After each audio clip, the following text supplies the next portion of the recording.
is a presentation of Fox Sports. We are sports. We are Sun. Last night, Jacoby Ellsbury stole the show at Yankee Stadium, swiping home in the 5th inning and doubling home 2 in the 8th, leading New York to a 6-3 win. Today, the Rays' top prospect takes center stage with lefty Blake Snell making his much-anticipated MLB debut.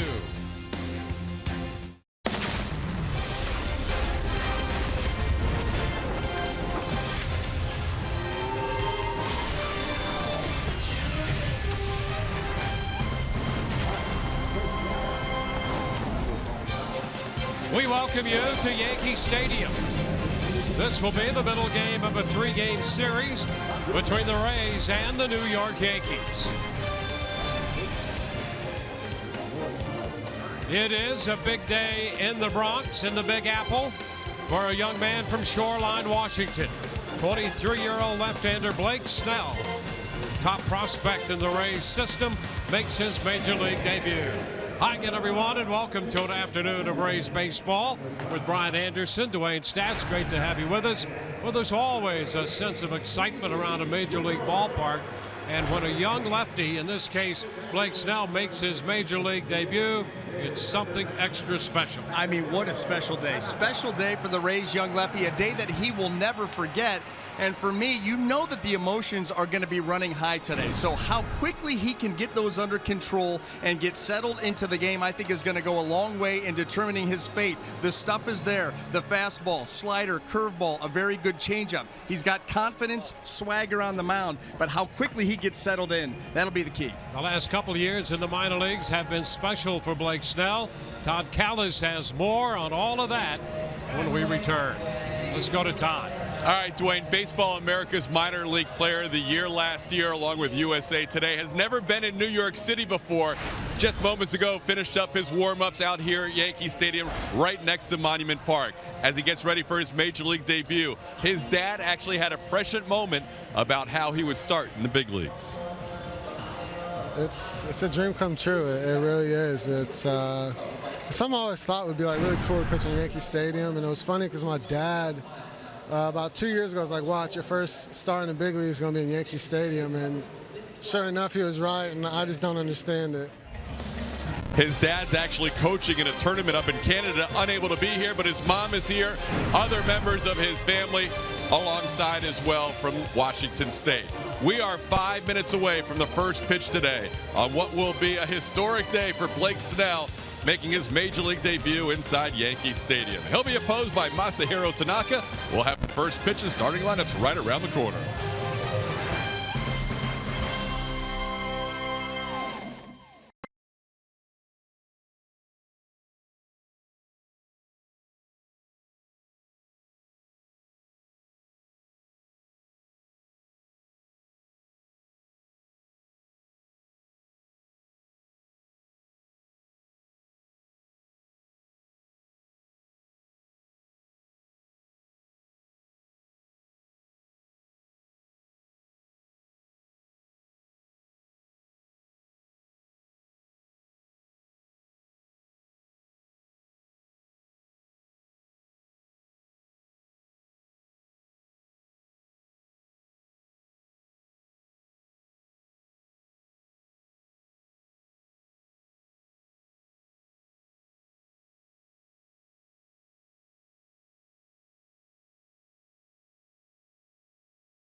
We welcome you back to Yankee Stadium.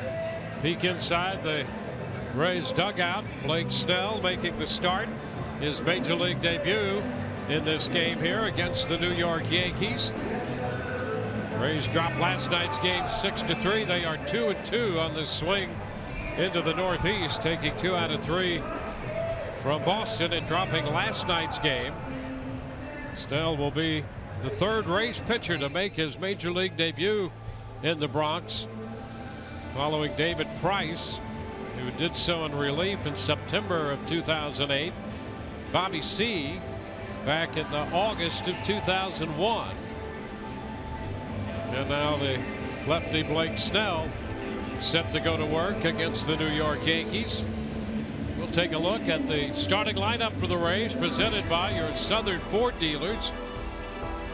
Logan Forsythe will again be the leadoff man, followed by Logan Morrison, who's back in there at first. Evan Longoria will be the DH today, with Corey Dickerson hitting cleanup playing right field and Desmond Jennings remaining in left. The shortstop, Brad Miller. Steve Pearce is at third. Kevin Kiermaier returns to the lineup. He's in center field hitting eighth, and Hank Conger will bat ninth and catch. And that Rays lineup will be going up against Yankee starting pitcher right-hander Masahiro Tanaka, who was challenged before this season by Joe Girardi to lead the way for this starting rotation. He's responded. A 1-0 record in 3 starts, a 3.06 earned run average, and he's coming off his best start of the season against the Seattle Mariners. 7 strong innings, just 2 earned runs, no walks, 6 strikeouts on 93 pitches in picking that win up. Now let's take a look at the Yankee defense and see how it's going to line up here this afternoon. Brought to you by Gold and Diamond Source. In the outfield, left to right, we have Brett Gardner, Jacoby Ellsbury, and Carlos Beltran. And across the infield, third to first, Chase Headley, Didi Gregorius, Starlin Castro, and Mark Teixeira, with Brian McCann back behind the plate. Well, a lot to look for today in these two pitchers. Tanaka can give you a very difficult at bat and a lot of action on his pitches, particularly with the split. And it'll be fun to watch Blake Snell and see the action on his pitches and the combination of everything he might use. First and foremost, that fastball, a plus fastball from Blake Snell. Another tremendous pitching matchup, and you're so excited for a lot of different reasons, like you said. But you know, Blake Snell, you can imagine what's going through his mind right now. The anxiety, so anxious to get out there and get those first few pitches out of the way and settle into this game. Gonna have to wait a little bit. Never been to Yankee Stadium before. He's here now in a big way. Well, there's Tanaka, 27-year-old right-hander, set to go to work for New York. And today's Buick GMC big matchup already in play, with the red-hot Logan Forsythe leading off on this road trip. 8 out of 16 with 3 doubles and a triple and 3 runs batted in.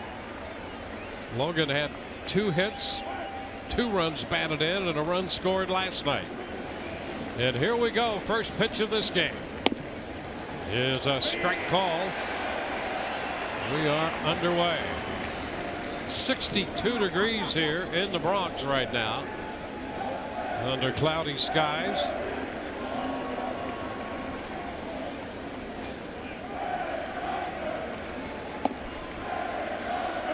It's a strike. And Tanaka throws a lot of those. He's so efficient for his career, averaging fewer than 15 pitches per inning. That's in 47 career starts here for the Yankees. Tremendous number. The liner, and it's going to be caught by Castro at second. He was shaded toward the middle and made the leaping catch. Now Logan Forsythe taking a look at the first 2 pitches, and then those quick hands trying to go right back up the middle. Good 2-strike approach. Hit the ball hard. It was all about the Yankee defense, and Castro positioned perfectly. Well, here's in the Yankees position Gregorius up the middle. So the shortstop just a little bit to the first base side of second. Been a tough start for Morrison in a Rays uniform. Pitch is a strike.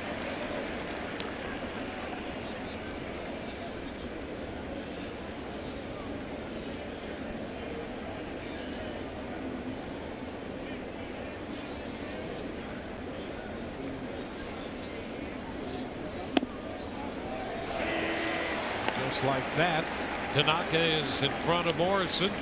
Nothing at 2. Typically, the position you do not want to put yourself in as a hitter. A lot of strikes from Tanaka early, but this is where you start to put yourself in that situation where you see the split, and the split is nasty. Well, there you go. Strike 3. That's why I fully anticipated the Rays to be super aggressive today against Tanaka. Number one, they've been aggressive all year anyway. Doesn't matter who's out there. And then when you think about Tanaka's ability to fill up the strike zone early, you want to go after him. And on top of that, if you see pitches, take pitches, fall behind, uh-oh, here comes the split. You can see what it does. And that pitch is something that he will use at different speeds. He can manipulate that pitch. It's down and away. First pitch out of the zone. 1-0 the count to Longoria. I mean, as if he doesn't have enough already. I mean, fastball, slider, curveball, cutter, split, different speeds on the split, and commands them all. Into right center field. Beltran on the run. Reaches up to make the catch. And so the Rays are up and down 1-2-3. Time for Blake Snell to go to work in his major league debut.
Finishing his warm-up tosses, leading up to his major league debut, facing the New York Yankee lineup, presented by your Southern Ford dealers.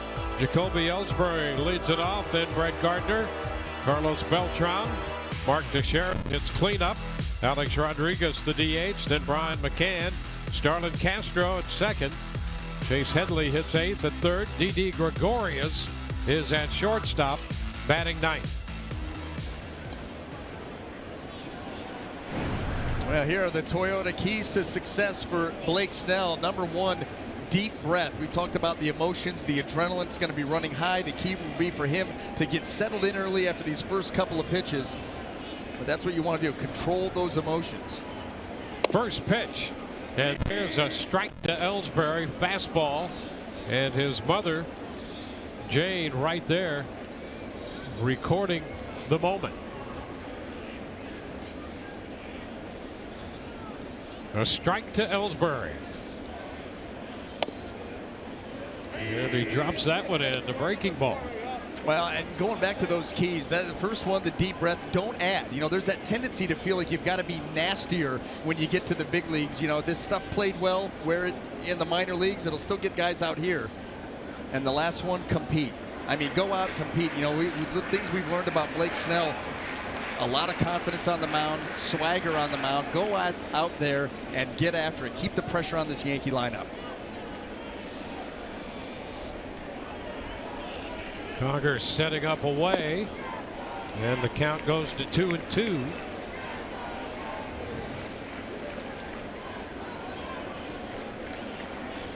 Mid-90s with the fastball.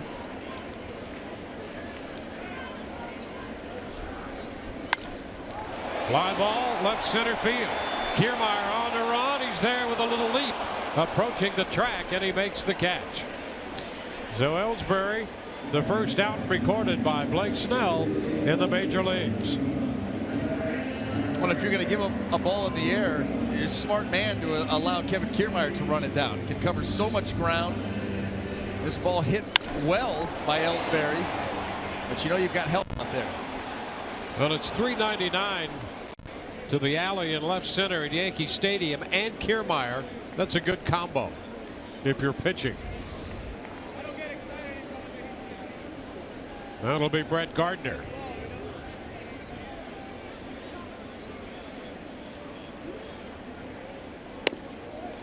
First pitch strike, 96 that time. And easy. You know, we've seen the fastball 95, 96. It doesn't look like Blake is overthrowing. Very smooth in the delivery.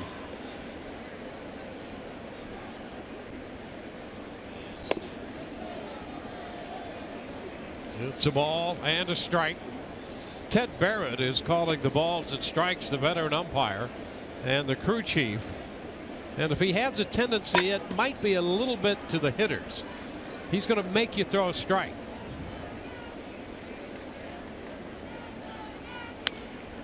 Right back into the screen. 1-2. Well, the one thing I can remember from Ted Barrett being behind the plate is well, that's true. At least he's consistent.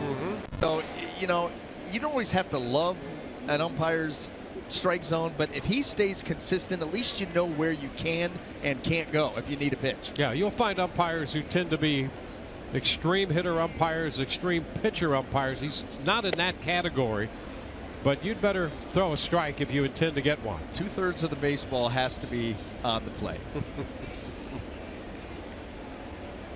2-2 the count.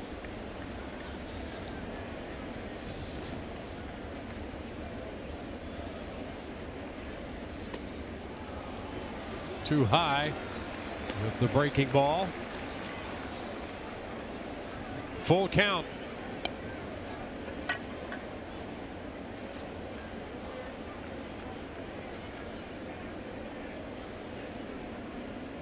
There's the deep breath. Now the 3-2.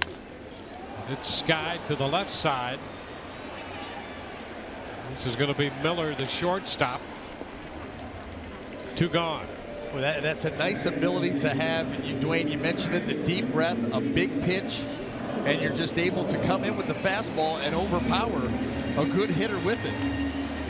That's the ability that Blake Snell has as his secondary pitches continue to come along. You'll see him just continue to get better and better.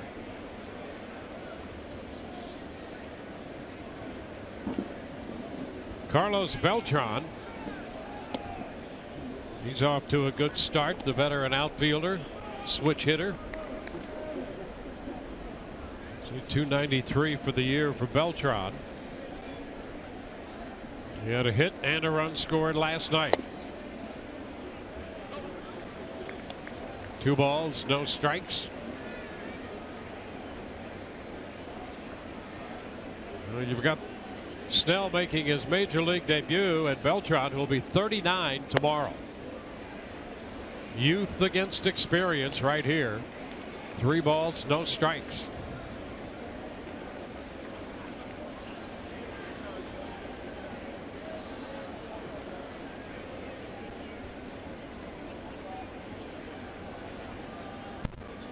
And that's too high. He gives up the walk. Well, that's the one thing that Blake Snell has continued to work hard on as he has moved through the Rays system over the years, is commanding his pitches, specifically that fastball. And he showed some good signs last year too, as that ball misses up and away. You know, he went from Charlotte to Montgomery to Durham. Each step, his walks per 9 innings went down. Now that's a great sign, but that's one area to keep your eye on, commanding the zone. Started the year with 46 consecutive scoreless innings. He faces Mark Teixeira, and that's a strike. A little less than 2/3 of the baseball on the corner there, and he gets a strike. That could be a good sign.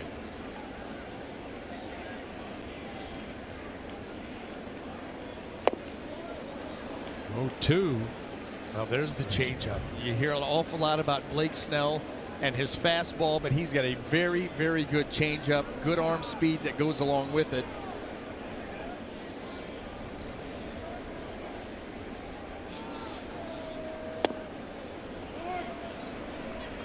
One ball, 2 strikes.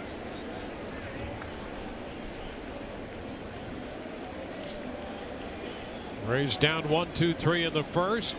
First 2 men retired in the New York half before the walk to Beltran.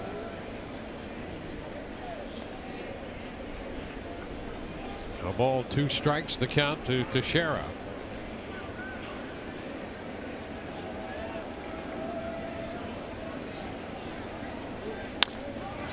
Liner into right center field. Kiermaier cuts it off. Throw headed to second to hold Teixeira to a single. Beltran advances to third.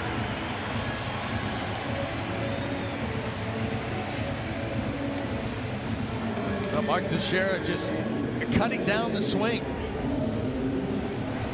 2 strikes. A ball that just stayed middle of the plate, inside out. Shoots it into center field, and the Yankees runners on the corners here with 2 outs.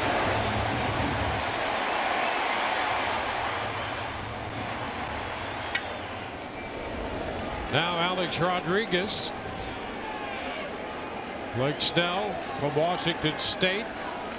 Shoreline, Washington. He watched the Seattle Mariners. And Alex Rodriguez and Randy Johnson and Jamie Moyer. We'll take Randy Johnson's fastball, combine it with Jamie Moyer's changeup. It's a pretty good combo. That's a strike into Rodriguez. 95 with the fastball. It's 0-2. That's what we've seen here in this at bat. First pitch changeup down and away for the called strike, and then bust him in with 95. Immediately 0-2.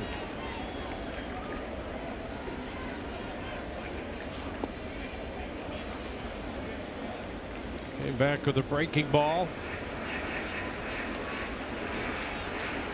A ball, 2 strikes. Beltran third, Teixeira first.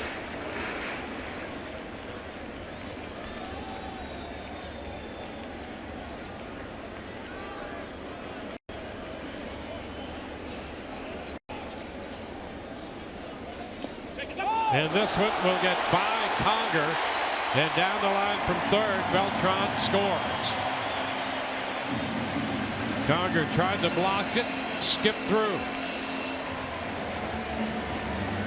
Blake Snell trying to come back with the changeup to finish it. Down and away, and Hank just a little bit late in getting that glove flipped around trying to block that. Never fully got down, and that ball slips right through the 5-hole, and the Yankees take the lead. Wild pitch charged to Snell.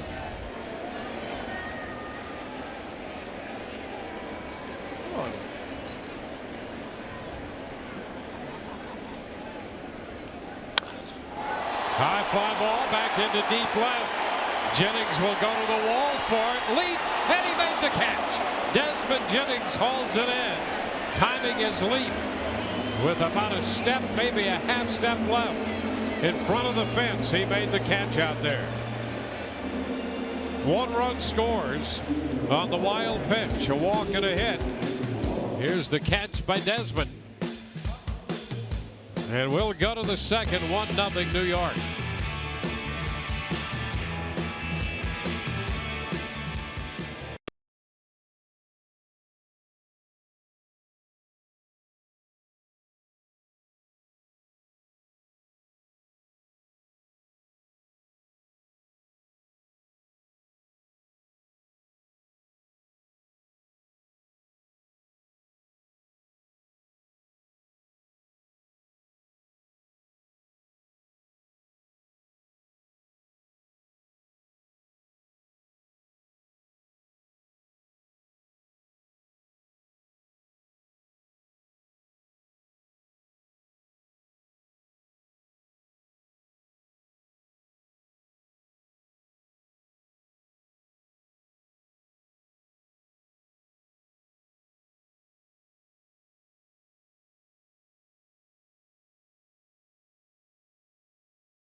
First inning under his belt. Touch for a run. We go to the second inning. 1-0 New York. Desmond Jennings, who made the catch on the long fly by Rodriguez, will hit second. Corey Dickerson leads off. Dickerson, Jennings, and Miller.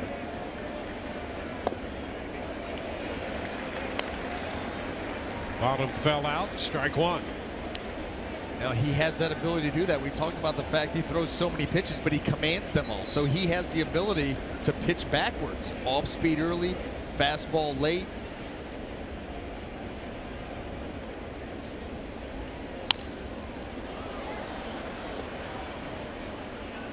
Two strikes. But he typically just does not waste any time getting ahead in the count.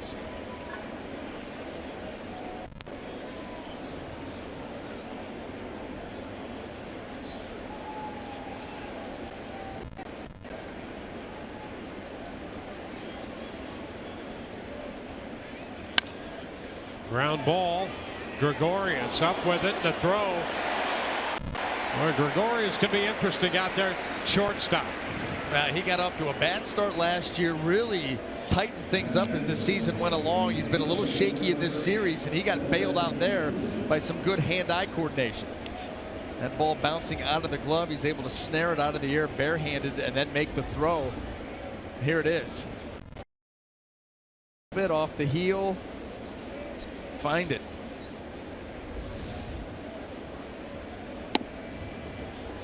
Desmond Jennings takes a strike.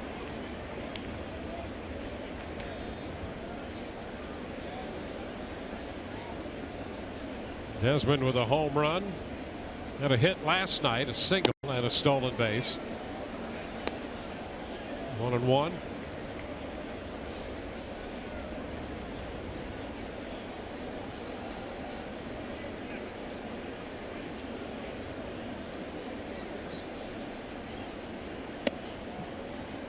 Two balls and a strike.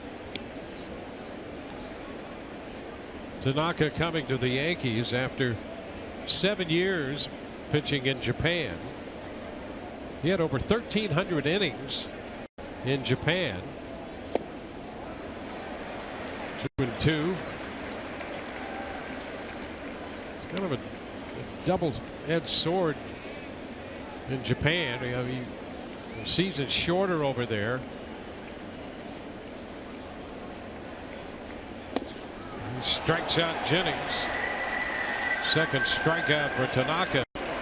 Season shorter, and the pitchers tend to pitch maybe once a week, but they pitch deep into games. And of course, he's ahead in the count so much.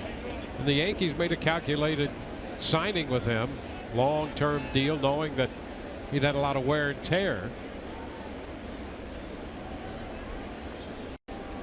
And it's a little different over here. You know, you get not a lot of off days.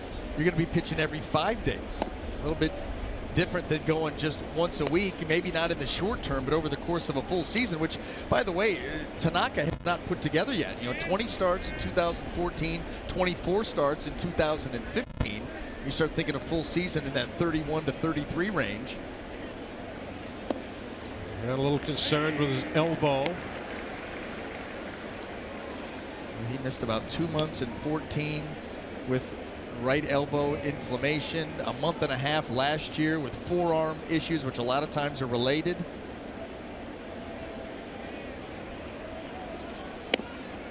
A lot of people see a correlation between the split and the forearm. Well, you think about putting a baseball between those fingers, and depending how deeply you jam it in there, just feel it. You can feel the tension. That tension runs right up your forearm, and then you're given full max effort in throwing that pitch and finishing that pitch, and you can understand where there can be some issues. Swinging 3-0 and bouncing it foul. What the Yankees have said about that is that they don't feel that he would stick that baseball so deep as some do with the split. And if it's not as deep, they're thinking there may not be as much pressure on the forearm.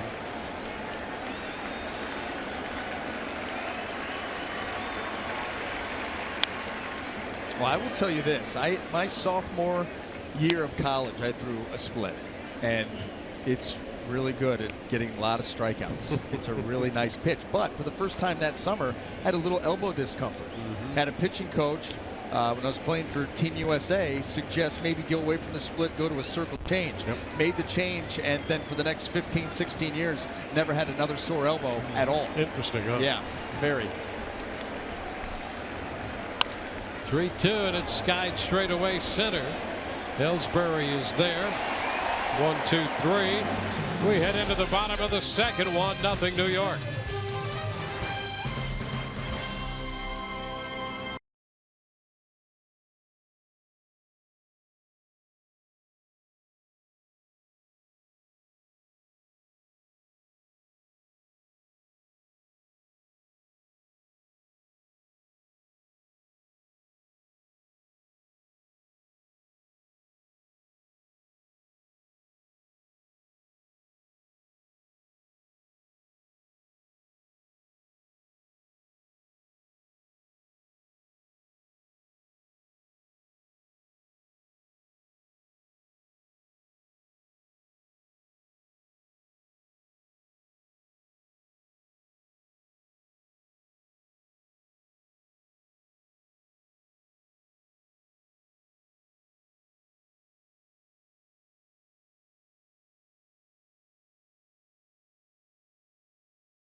Snell goes to work here in the bottom of the second inning. The Yankees have a 1-0 lead. Let's set that Rays defense for you. Brought to you by Gold and Diamond Source. In the outfield, left to right, we've got Jennings, Kiermaier, and Dickerson. Then across the infield, third to first, Pierce gets a start at third. Miller, Forsythe, and Morrison with Hank Conger behind the plate. The New York catcher, Brian McCann, leads off. It's a ball and no strikes. You know, McCann has taken some criticism here in New York since coming over from the National League. They expected a lot more of him, but boy, when he plays against the Rays, there's nothing wrong with his game, as we saw again last night. His last 11 games here at Yankee Stadium against the Rays, he's driven in 17 runs, hitting 6 home runs. And they've been big ones. I mean, there haven't been a lot of cheapies. They've been difference makers in the course of a game. Game winners, put you ahead, tie a ball game like last night. Snell ahead of him, 1-2. Starlin Castro will follow, and then the switch hitting third baseman Chase Headley.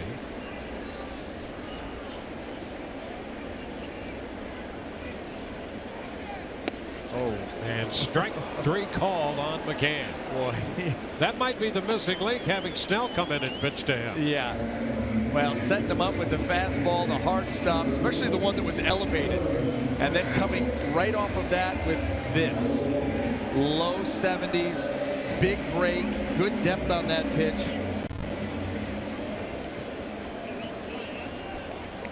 That's a pretty thing. You lock up McCann like that.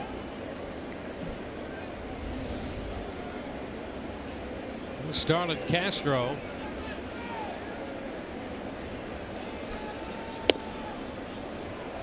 Upstairs, 1-0.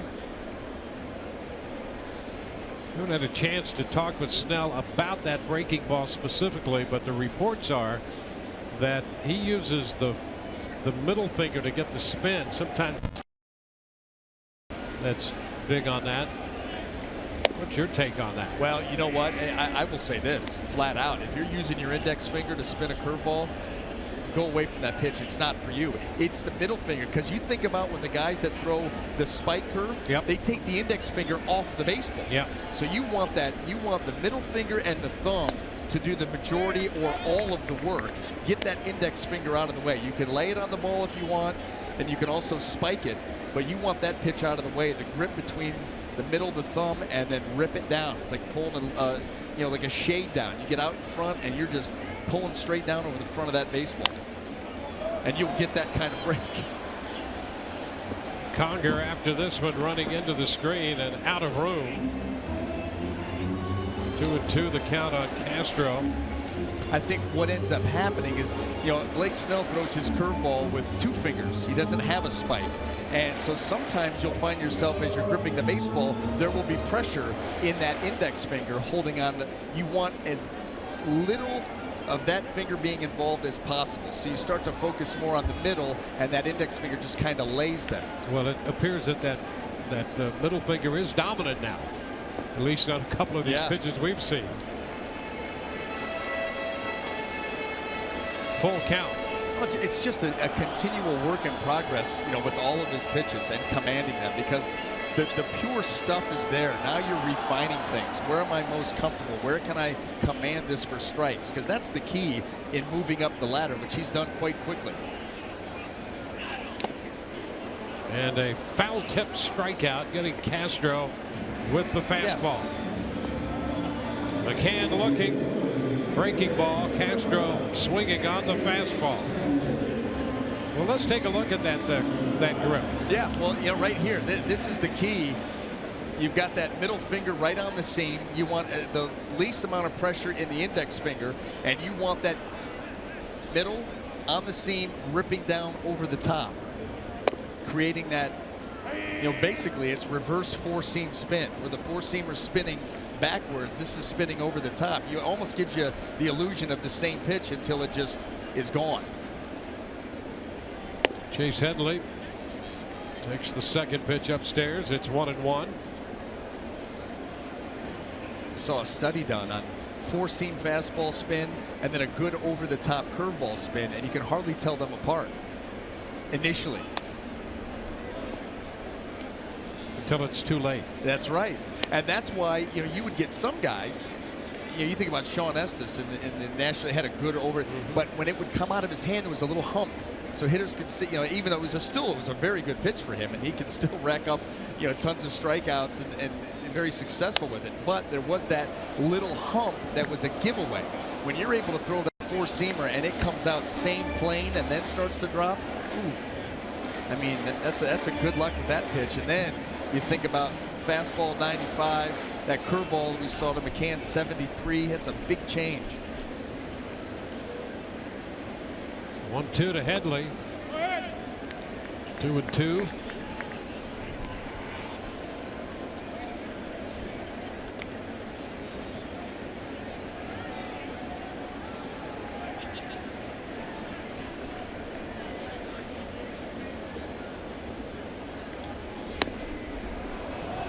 Headley out on strikes. So 3 strikeouts in the inning. We'll take another look at the breaking ball to McCann that started that run of 3 strikeouts. Well, that's a great shot and a great pitch.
inning of work by striking out the side in the second inning. We go to the third, 1-0. Braves are facing Masahiro Tanaka, and Steve Pearce leads off. First pitch is a strike. Pearce, then Kiermaier and Conger.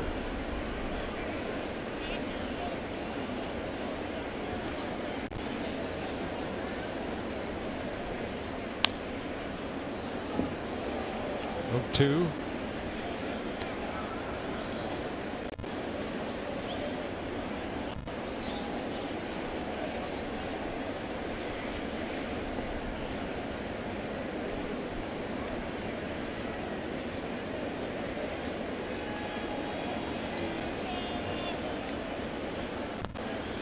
Fly ball down the line toward the corner. Gardner runs out of room, and that ball is foul. Well, Gardner ran out of room, and Pearce ran out of foul or fair territory on that one. Boy, he's so close. An uncharacteristic mistake there by Tanaka out over the plate, but Pearce was just a hair too quick. See, 318 down that line, and that one just to the foul side of the pole.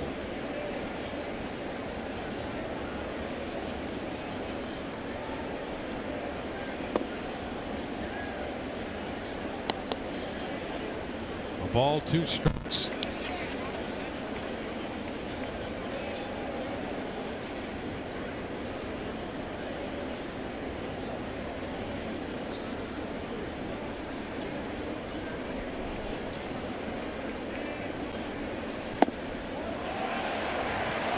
That one disappeared on Pearce.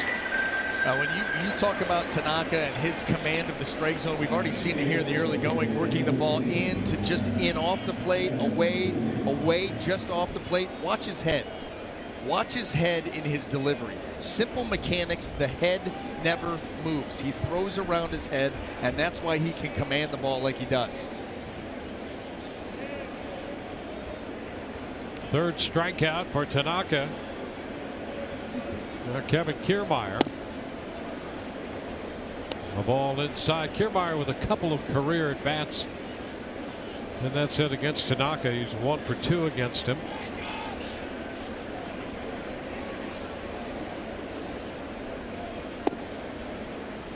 And ahead in the count, 2-0. Tanaka with a couple no decisions and a win. He beat Seattle his last time out.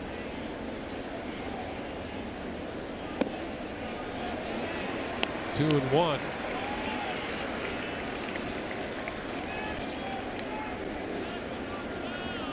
And a no decision against Houston opening day. He has been the opening day starter for the last 2 years now for New York. Line drive into right field for a base hit. Beltran plays it back towards second, and the Rays have their first hit, a 1-out single. Kiermaier aboard. MLB.TV Premium, the #1 live streaming sports service, delivers everything you've come to expect and more. Watch every out-of-market game live in HD on over 400 supported devices. Blackout and other restrictions apply. Visit MLB.TV for details.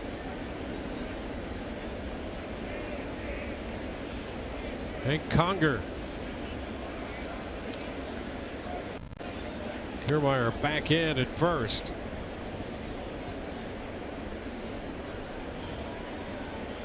Ordinarily not a lot of running done against Tanaka. He's pretty vigilant about holding the running game in check. 1-0 the count to Conger.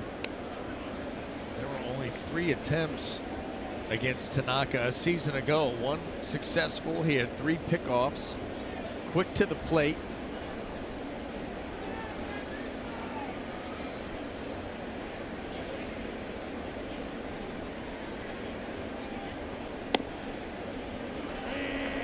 One and 1.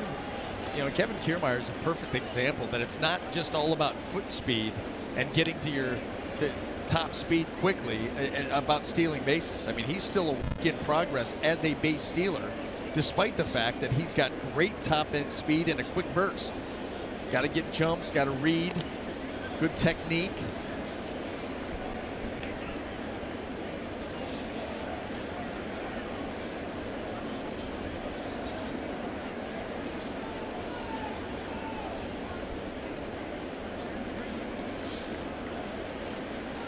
Tanaka retired the first 7 before Kiermaier picked up the base hit. 1-1 the count to Conger.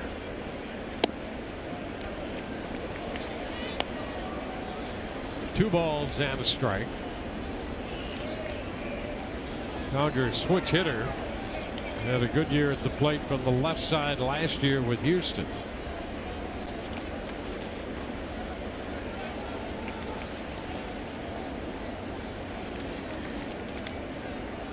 Kiermaier off the bag and going.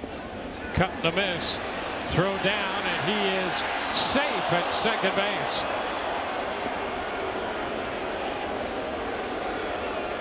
Gregorius came up with the throw, and Kiermaier called safe down there by Angel Hernandez. That was a pretty good catch and throw there by Brian McCann on a ball that was in the dirt. Here's the final result. Now they're going to take a look at that.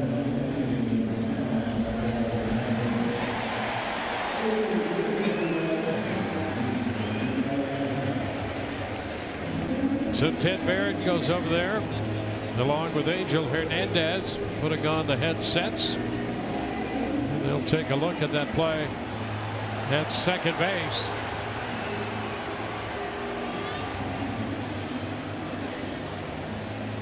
An athletic play on the part of Gregorius to come up with the throw and get a tag.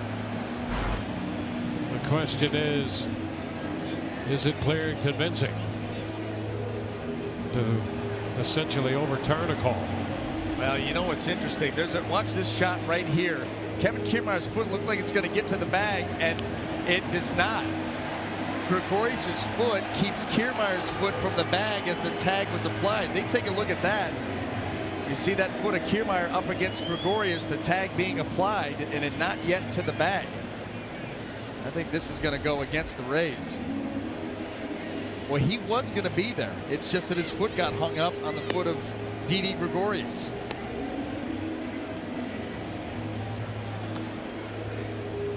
Well, that turns out to be quite a play, and he's going to be out at second base. Gregorius, quite a play on a number of fronts there by Didi Gregorius. And I think that left foot of his right here, he's got it in front of the bag. He's able to grab the ball and then keep Kiermaier's foot from the bag. Boy, oh boy, that is a heck of a play. There's the tag. You can see the foot being denied access to the bag.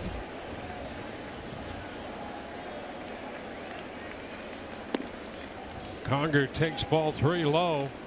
So Kiermaier caught stealing for the second time this year in 4 attempts. Ray Blues the base runner.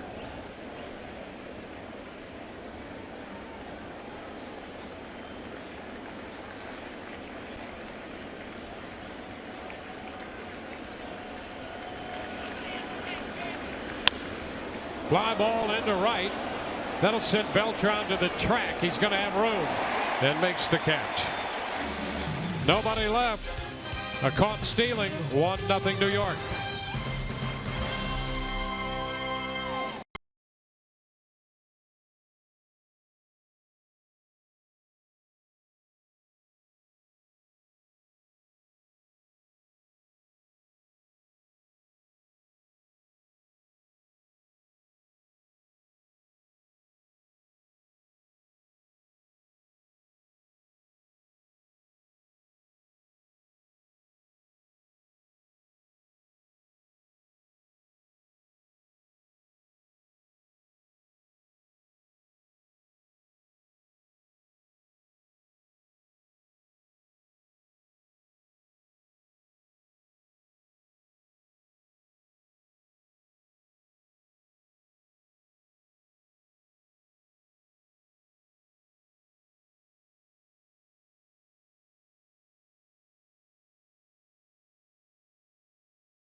Well, I think Blake Snell has settled in quite nicely after that first inning. Went to work in the second. How about that curveball? Talked a lot about that. Getting Brian McCann looking. Fastball blowing away. Well, Chase Headley with that one. Starlin Castro the previous one. But he came alive in that second inning, and you know that he's going out here in the bottom of the third with a lot of confidence based on that one inning of work. He'll face Didi Gregorius to lead off the bottom of the third.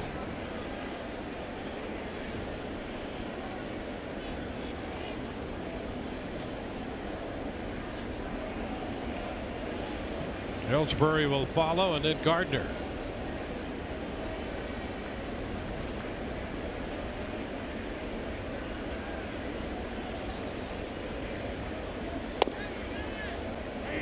A strike on the outside part of the plate.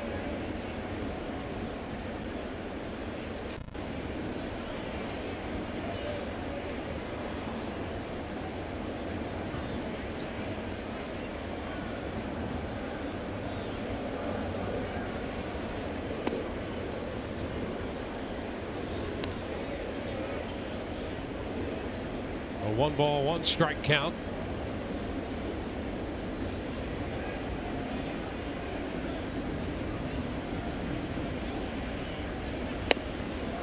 And he drops that one in there right at the top of the zone.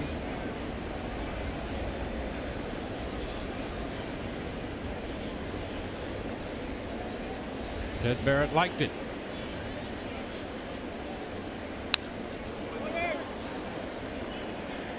Fastball foul back, still 1-2.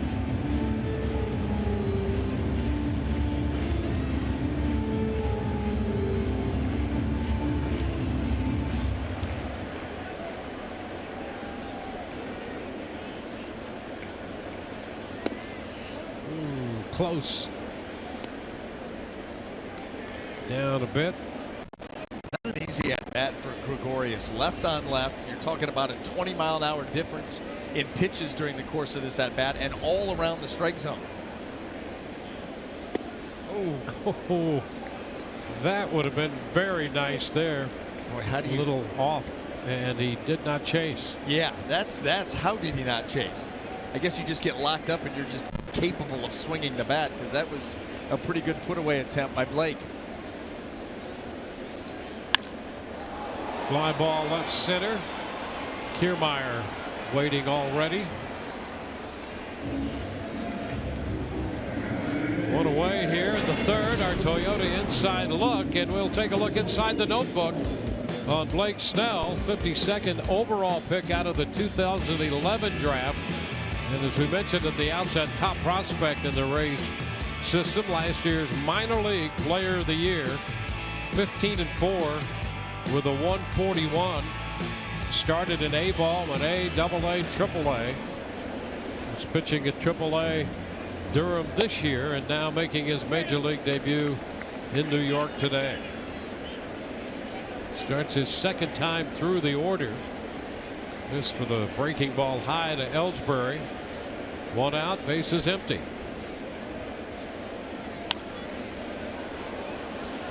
One and one.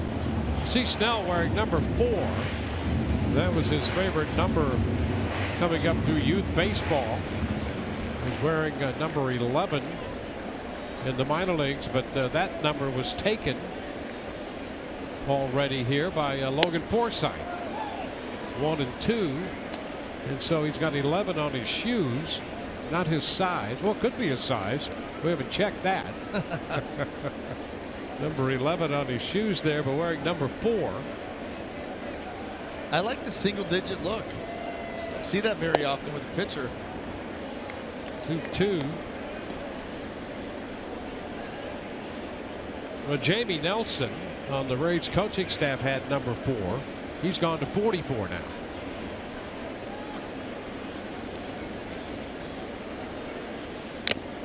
Well, the one thing that we know then about Blake Snell is he's 6'4" right now. He's certainly grown up, gotten tall.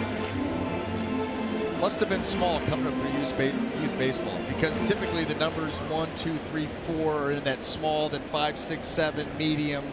Now number 12 maybe a large or an extra large. Ooh, ball 3. Again, that breaking ball out there, and the count goes full. They're trying to get a guy to chase off the plate, start it on. That's a good take by Ellsbury, not a bad offering by Blake Snell. Back over the mound, that's going to go through into center field. Ellsbury didn't hit it hard, but hard enough to get it by the mound and then through for a base hit. A couple more items on Blake Snell. We noticed his shoes and the number 11, but look at the bottom of that. He's somewhere between 225 and 250 pairs of shoes. So he gets a pair and keeps them. I mean, he talked about how he would take, you know, certain pair of shoes that he would buy offline, then flip them and sell them for more than he bought them for. Constantly bartering, trading, consuming. Yeah. Flips the shoes. He flips the shoes. He's the Imelda Marcos of Major League Baseball.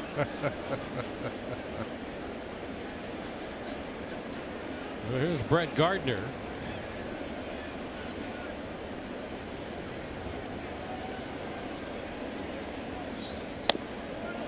There's the strike. And we saw that one year in high school. From one year to the next, he went from 5'6" to 6'3". Yes. Well, that's okay. That goes back to what we were talking about the uniform number. Number 4 early on, small, where you hit that growth spurt. Get to be 6'3", 6'4", tall, lanky lefty with good stuff.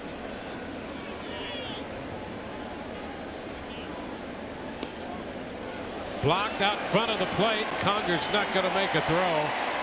Ellsbury moves up. Boy, what anticipation by Jacoby Ellsbury.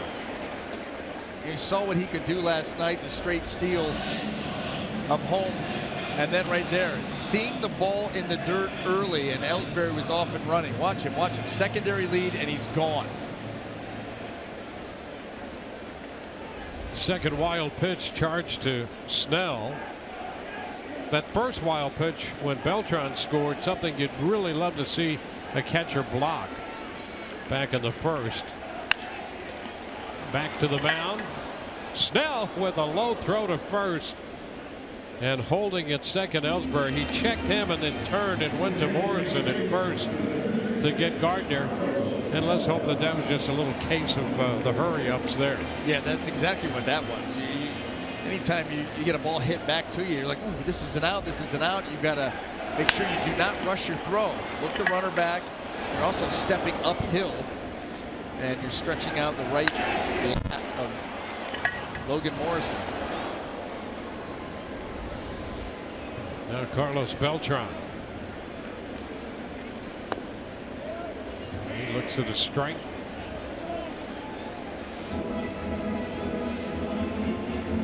This is where Hank Conger is out to talk to Blake Snell, and then here comes Brad Miller, maybe changing their signs with the runner at second or going over, making sure that everybody knows what's going on. Not just the pitcher catcher, but the middle infielders. They want to know what the pitcher's throwing. That helps them with their lean. You know, it's a fastball. Maybe Brad Miller starts to lean a little bit to his right. Fastball away. If it's an off-speed pitch, maybe he's anticipating something up the middle. So those middle infielders, they want to be in on the action too.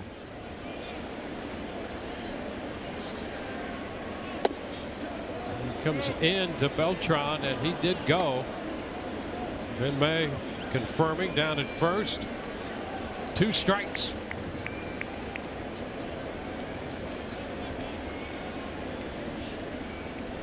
Pierce is just backed up a bit at third.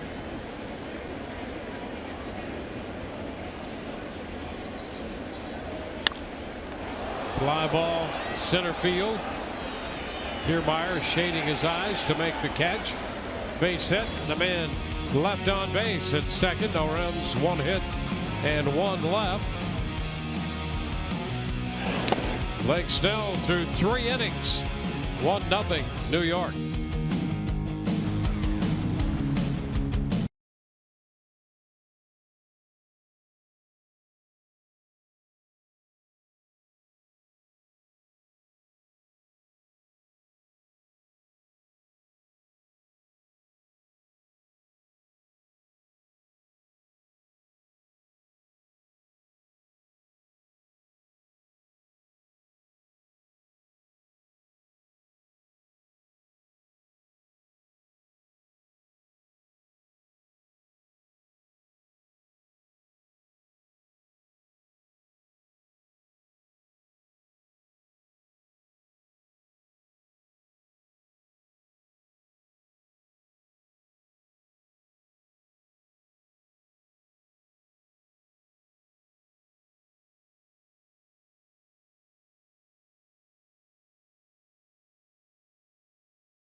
Yankees, as we head to the 4th inning, Logan Forsythe will lead things off for the Rays. We are in between Tyler Snell and Jane Snell, his mom, his twin, other brother Drew up behind us, aunt and uncle behind us as well. Jane, we'll start with you. What has this been like for you? It's now the end of 3 innings.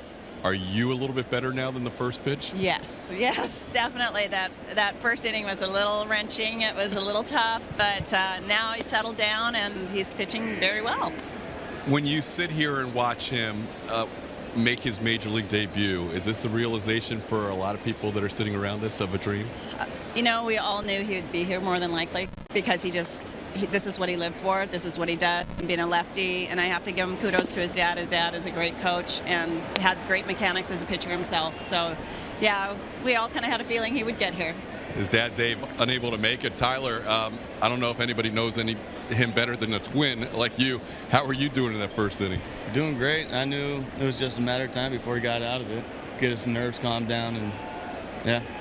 Now, he said your dad told him he would make his debut at Yankee Stadium. That's kind of crazy, huh? Yeah, he called it right when he got signed that he'd make his debut in Yankee Stadium and throw 100 miles per hour. So we'll see. Still waiting for the 100. Yeah, a couple more innings hopefully. When did you think, when you played ball too, but when did you think in Blake's career, as Logan Forsythe hits one down the line, Chase Headley makes a nice play for the first out, when did you think the reality was that he could actually be in the big leagues? Right when he signed, his whole demeanor changed. So I just knew it was going to be a matter of time. It was going to be a slow process, but he'd eventually get there. And Jane, final thing, he found out around lunchtime yesterday, which was around 9 in the morning your time. How did you guys all get here?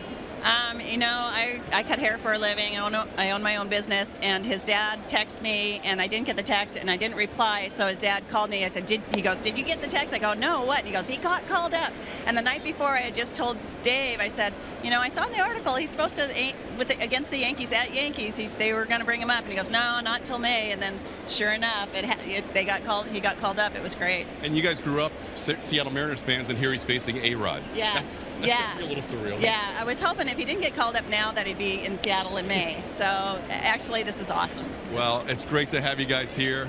Jane, Tyler, Drew back there, the rest of the gang. Thank you very much, and good luck the rest of the way. Thank you. All right, back to you guys. Yeah, a great moment for the family there. And the part I love, Mom is breaking down his mechanics. She knows him best. Yeah, how cool is that? 2-1 the count on Logan Morrison. Forsythe out on that ground ball back a third. So the base is empty.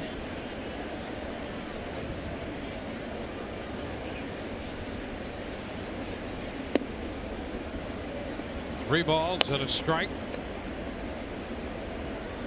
Morrison, one of 3 strikeouts posted by Tanaka through the first 3 innings.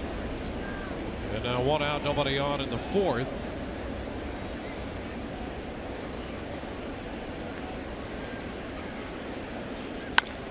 There's a shot toward right center field. Going to be in there. One hopping to the wall. Morrison digs for second, and boy, that's got to feel good for Logan Morrison. And look at the Rays dugout. Everybody cheering him on out there after this slow start.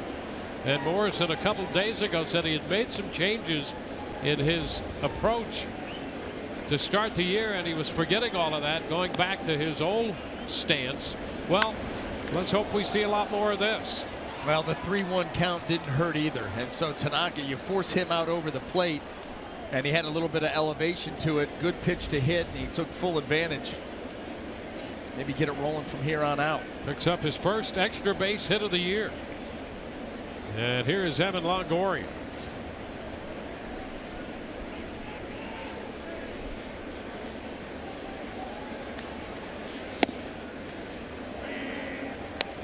There's a strike.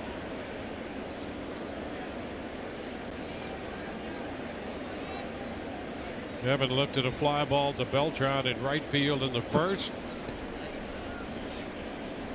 So the Rays had their first scoring opportunity.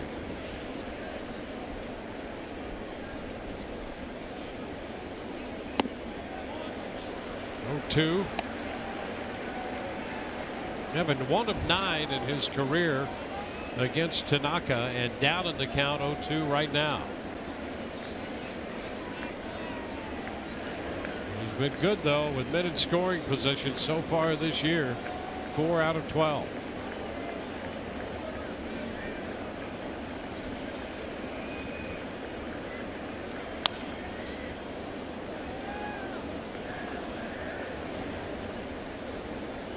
Still a 2-strike count. Well, it's all about calming the moment down, staying within yourself, not trying to do too much and overswing. We've seen Evan really cut down in situations like this with 2 strikes. Try to put the ball in play, try to move a runner. Here he's got a chance to drive him in. You're going to take that big hack if he hangs one out over the plate, but you're just looking to push something into play here. Sends a fly ball right center field. Ellsbury after it, just on the track making the catch. Morrison tags and advances to third. He'll be there with 2 outs. Well, you get Logan Morrison over to third base, and you start thinking about that split finger of Tanaka, potential ball in the dirt. That's how the Yankees scored their run. So you base hit here by Dickerson, or be wary of the pitch in the dirt. Good anticipation. I'm sure that's what Charlie Montoya is talking to Logan Morrison about right now.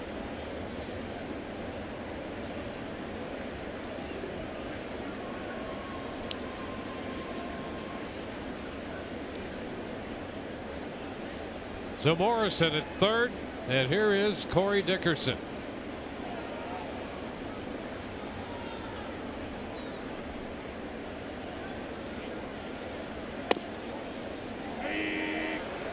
Strike 1.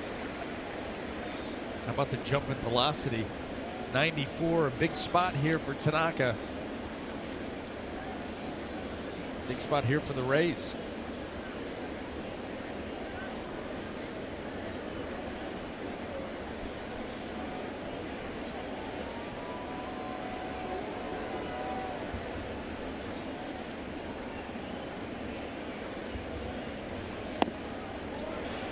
Dickerson is behind in the count.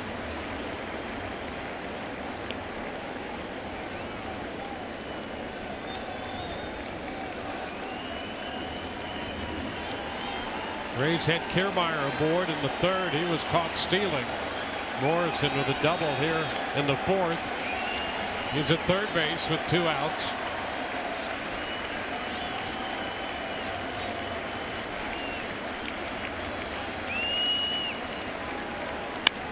Dickerson skies it the other way. Gardner on the run. That ball's going to hop the fence and left.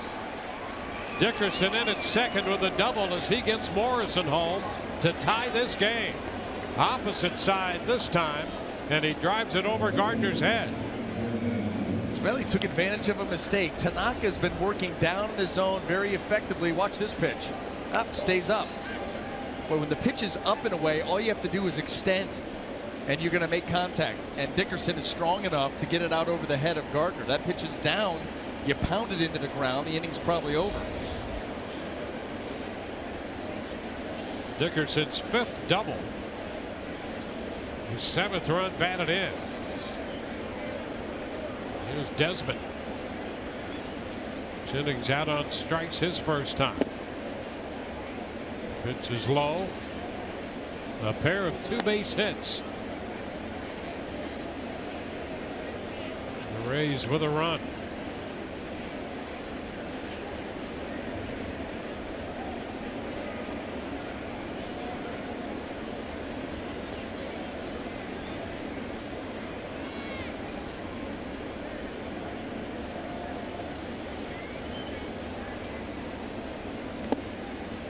Scooped by McCann.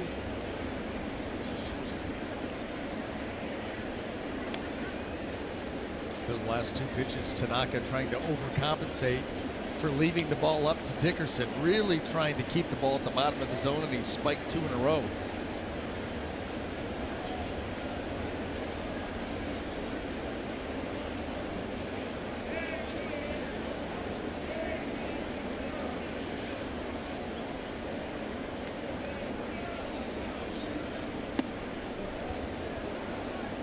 it's 3-0.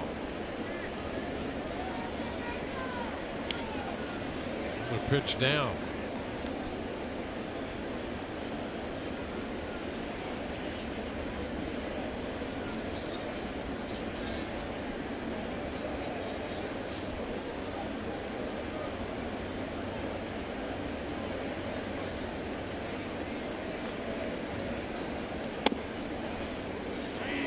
Three and one.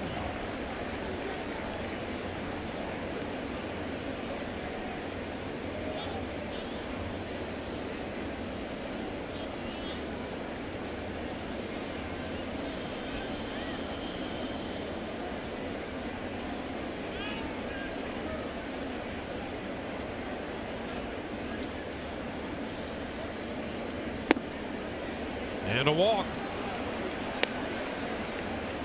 Base on balls to Jennings following Dickerson's RBI double. And now we'll get Brad Miller up there. Miller in his left-handed bat. It really hasn't made a lot of difference to Tanaka whether he's facing a left-handed hitter or a right-handed hitter. Last year he was about as even as you could be facing both. And actually this year a little better against lefties. And he's almost the exact same over the course of his career. You know, you think against the lefties, that split's going to come into play almost 61% of the time with 2 strikes. The righties have to deal with the cutter, the slider, and the split. They'll see all 3 of those. Miller went to 3-2 and hit a fly ball into center his first time. He's now 2 for 10 against Tanaka in his career.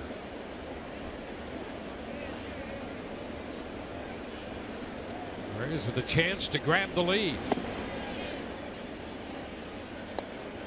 2 men on, 2 men out. A 1-1 tie in the 4th. And a ball, no strikes to Miller.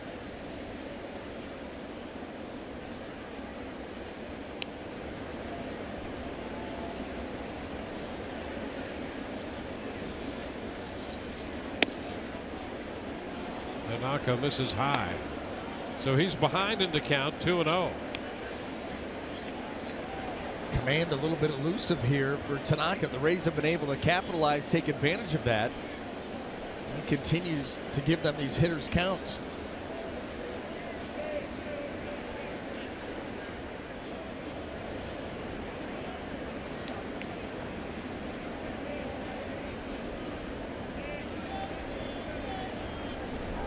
Pickoff play at second. All kinds of things went flying there. Trying to grab that out. Gregorius in behind Dickerson.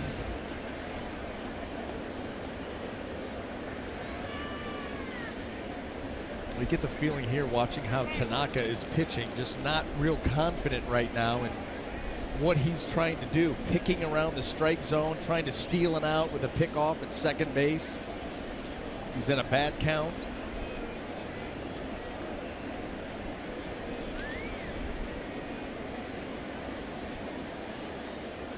Well, he got behind Morrison, 3-1, and Morrison doubled. And then ahead of Dickerson 0-2, had a pitch up, and Dickerson doubled the other way to tie the game. Walked to Jennings, now 2-0 to Miller. And finds the strike zone.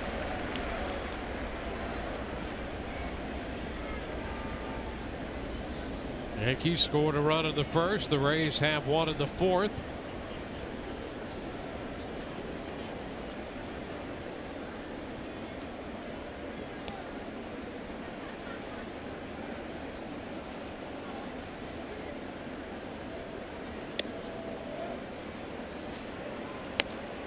It's now 3-1, so a good count for Miller. Well, when you get a pitcher that is as efficient as Tanaka to continue to give you these kind of counts, you've got to take full advantage. I mean, either hammer what's going to be in the zone, take your walk. Well, he's had 3 3-1 counts in this inning, unbecoming to him.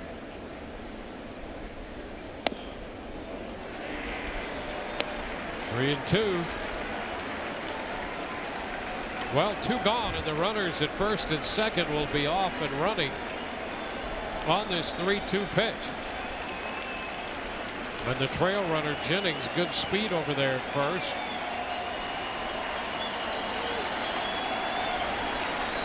Could be a very big pitch. Is a big pitch one way or the other here.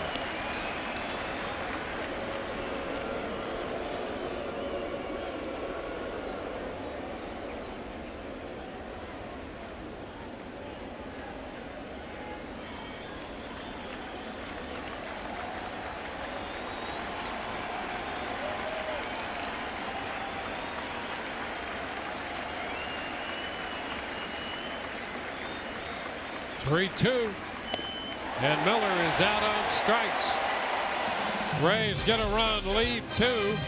It's tied 1-1.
After the 4th inning for Blake Snell, the 23-year-old was 10 years old when Mark Teixeira broke into the big leagues, 5 when Carlos Beltran broke in, and 19 months with Alex Rodriguez broke in with the Mariners.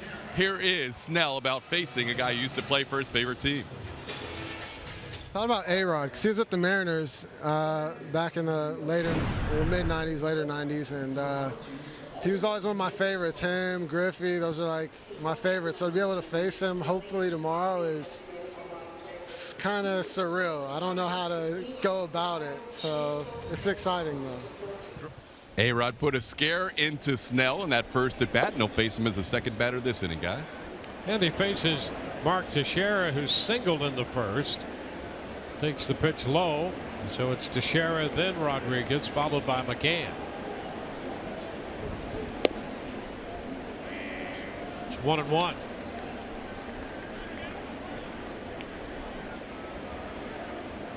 Three innings of 1-run, 2-hit baseball for Blake Snell. Liner into left. That's going to stay up and caught by Jennings. One away.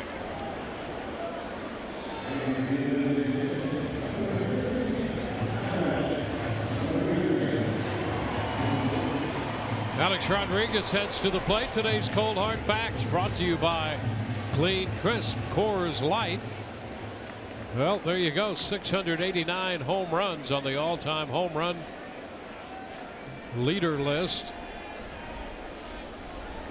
All of that started when Blake Snell was not yet 2 years old.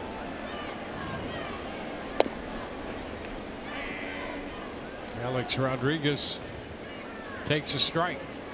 And that makes me even older because Alex Rodriguez and I, same draft class. He was out of high school, I was out of college. There you go. Oh.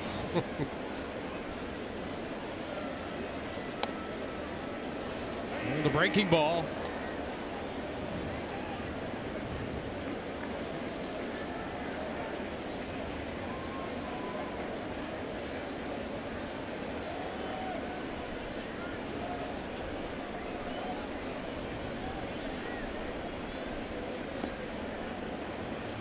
look down, a little wide. A ball, 2 strikes.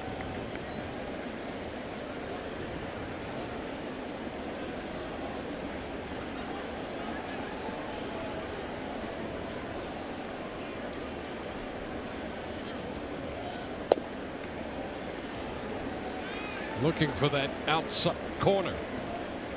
2-2. Well, how badly does he want to punch out Alex Rodriguez? Oh, absolutely. He's put himself in position.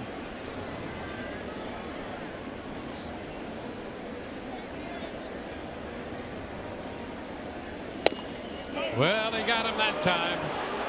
Just missed on that prior pitch at strike 3 call. Rodriguez with a parting word for Ted Barrett, but he's caught looking, and Blake Snell picks up the strikeout. Now, there was no way that Alex Rodriguez was going to be able to get on top of this pitch at 95, right at the top of the strike zone.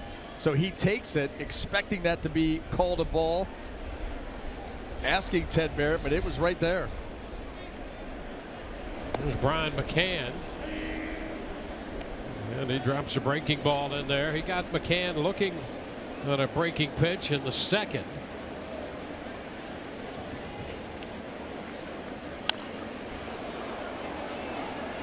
0-2.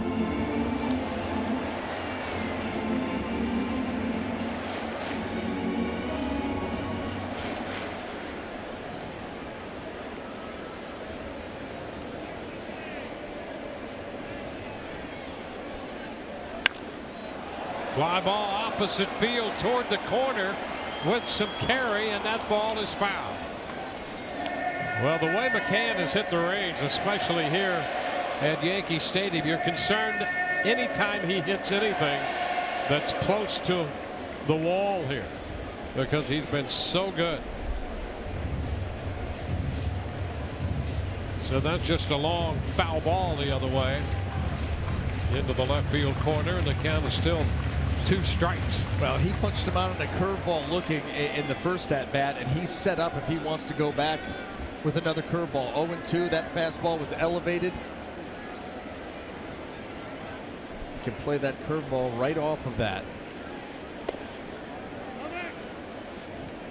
Another fastball away. It's 1-2.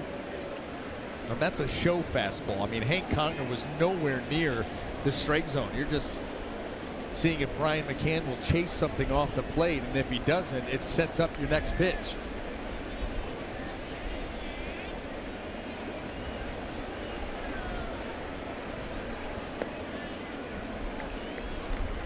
2-2. Tried to go with the slider there. We saw a couple of those early in the game, and then it's been mostly curveball since. Now going back to it. And he drops that curveball in there. Strike 3 call. He gets McCann looking on the breaking pitch for the second straight time. 1-2-3 in the fourth. This game tied at 1.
by Blake Snell.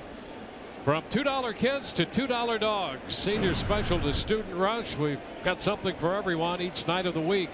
Check out those great specials at RaysBaseball.com/specials or call 888-FAN-RAYS now. Steve Pearce takes a pitch for a ball. 1-0, fifth inning underway.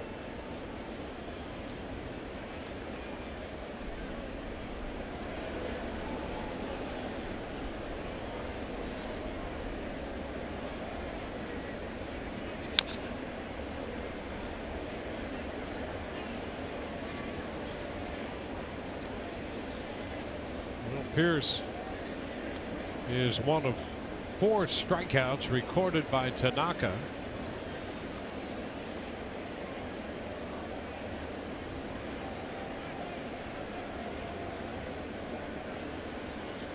Kiermaier to follow him. Ground ball toward the middle. Castro is playing there. He was just a couple steps on the shortstop side of the bag and moved just a little bit to his left to make that play. Now that's the second time that the Yankees defense has taken a hit away from the Rays. Remember that line drive by Logan Forsythe to start the ball game to Castro, and then Castro ranging back up the middle to get Pearce there.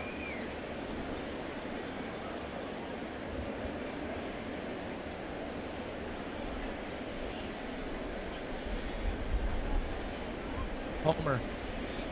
There's Kevin Kiermaier.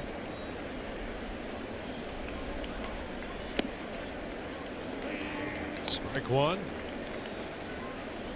Probably wants another shot at that pitch just by his reaction. That kind of floated right out over the heart of the plate. And here for a left-handed hitter, that's a nice pitch to see. Better one to swing at. There's a drive down the right side. Deep, is it fair? Hits the pole. Home run. How about it? Kevin Kiermaier hits a home run off the foul pole, and the Rays lead 2-1. Well, he took that first pitch, not that one. And he hits his second home run of the year. Boy, he had a good swing against Tanaka in his first at-bat. And 2 mistakes in a row. You take the first one, a little upset with yourself. And boy, do you cash in on the second one. So the Rays grab a 1-run lead in the 5th.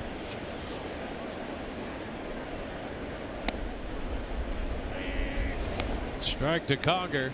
Here's the pitch again and the swing.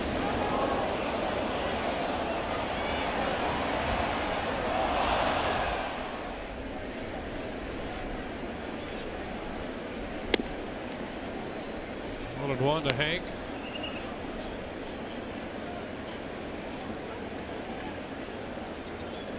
Rays 2 runs, 4 hits now.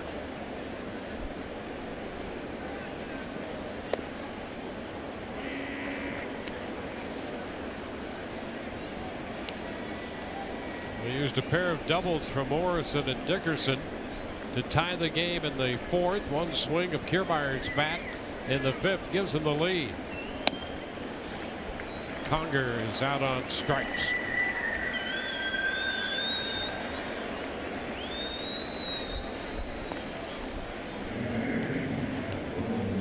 The 18th home run of the year for the Rays. Number 2 for Kiermaier. You'll recall Kevin hit that big home run in Boston off Matt Barnes in the 10th inning that led the Rays to a win. He has given them the lead here in New York.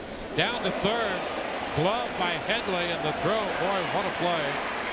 Headley came up with it, then made a good throw to first to get Forsythe. Rays get a run on the home run by Kevin Kiermaier. Another look at that.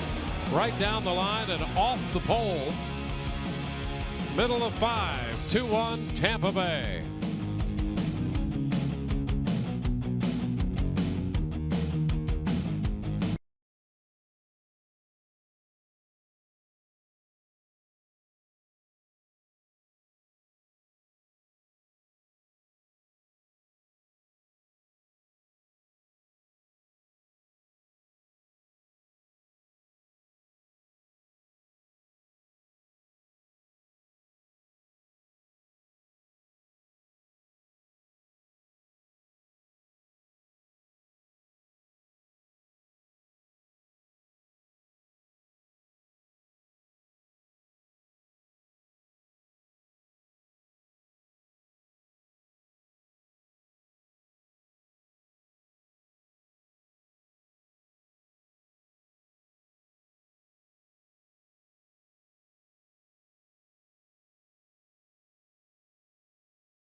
On the home run off the bat of Kevin Kiermaier.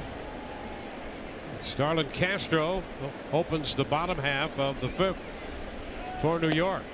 And he takes the first pitch strike from Blake Snell.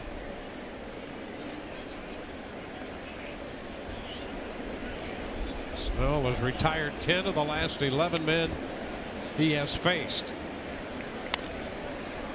Pop fly, short right. Out from second base, Forsythe. Boy, Logan makes that play about as well as anybody we've seen out from second base. Got out there in front of Dickerson to catch it. He's a good athlete. I mean, he plays a very good second base, shows range. And you better get back there quickly and be calling for that ball with Dickerson boring in his size. Yeah, Dickerson plays the game full out in the outfield at the plate. Takes big swings. There's a strike to Chase Headley.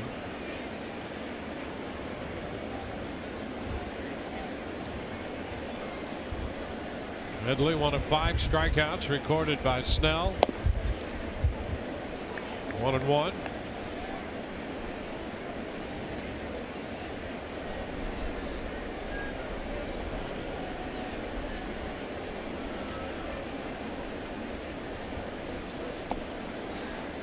Pitch down.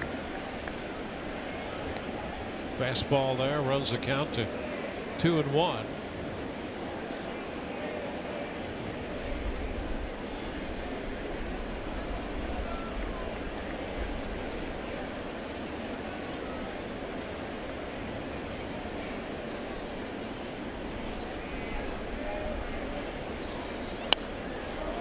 Popped up the right side. That's headed for the seats. Morrison gives it a chase, but that's well out of play. And the count is 2-2.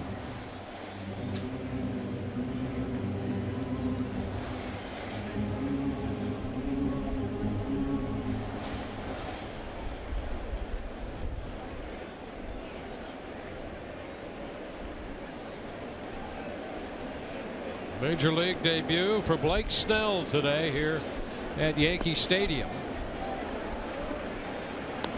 He goes 3-2 on Headley.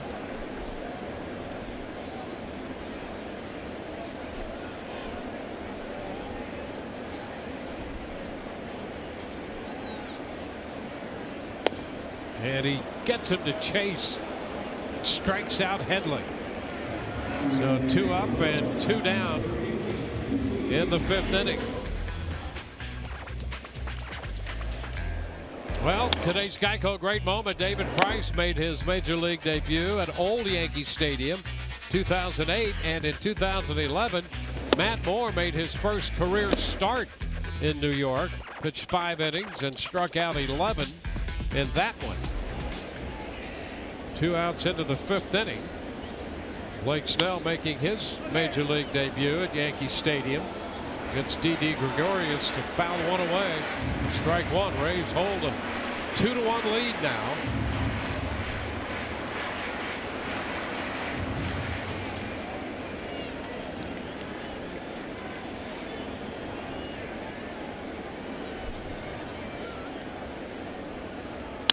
Broken bat and a ground ball.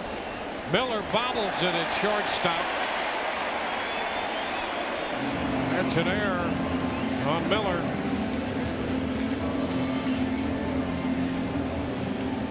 Well, that snaps a streak. It's 7 in a row. 12 out of 13 retired by Snell. And he had the 3rd out there on that broken bat ground ball. Yeah, this is pretty standard. Brad Miller comes charging in. The ball into the glove fine. It's on the transfer. And it just never had control of it. Trying to make that little throw on the run to end this inning, and not to be. Now the top of the order, Jacoby Ellsbury. This pitch blocked by Conger. 1 ball, no strikes.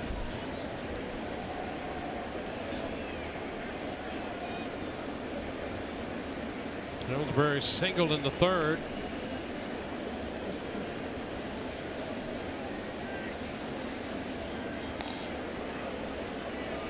Ellsbury stealing home last night with the third New York run in the 5th inning. That tied the game and kind of keyed the whole New York comeback there.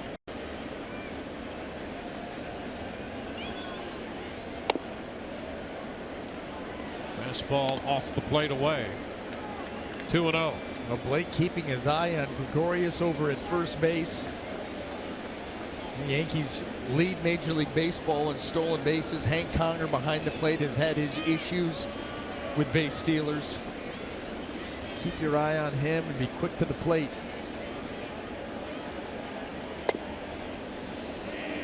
Strike 2-1. Ellsbury thinking that pitch might have been a little wide. Might have been. 2-1.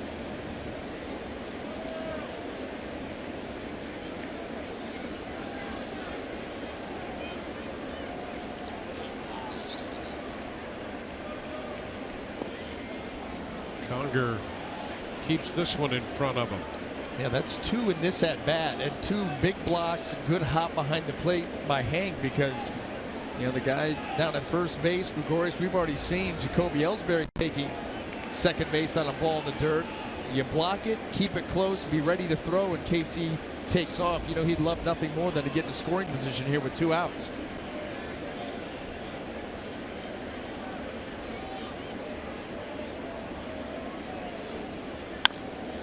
Fly ball center field. Kiermaier with a lot. He makes the catch. So he pitches around the error. Snell does. No runs. An error. And a man left on base. Through 5 Rays. And Blake Snell lead the Yankees 2-1.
Yankee Stadium and Rays baseball on Fox Sports Sun is brought to you by Ram Trucks, Guts Glory Ram, by Lazy Days RV, your RV authority, by Tradewinds, the official beach resort of the Tampa Bay Rays, and by your local Toyota dealers.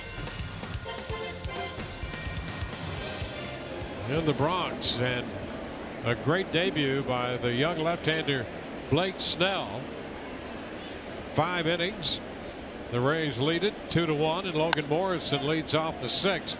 Ground ball short right. Castro's there, and Morrison is out at first. 4-3. Well, we said coming in it was going to be a matter of how quickly Blake Snell could settle into the game. A little bit bumpy in the first inning, but he came out, struck out the side in the second, and then just took off from there. Really got on a nice run and pitching even around the air with 2 outs in the 5th. Evan Longoria now.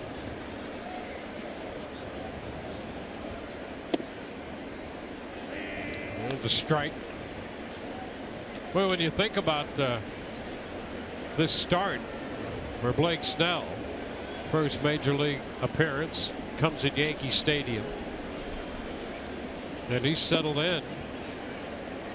And you don't know everything that's going on the inside, but on the outside, he really looked good. Well, that's the thing. You never let him see you sweat. I'm sure that he had a lot of adrenaline, a lot of emotions making your major league debut, but you just go about your work, and that's why you've got to boil it right down to pick a pitch, pick a location, and execute. Keep it simple, and then once you make that pitch, get that first out, all of a sudden you just get into the flow of the game. It just becomes another ball game, another hitter, and about execution, and he did that fantastic so far today.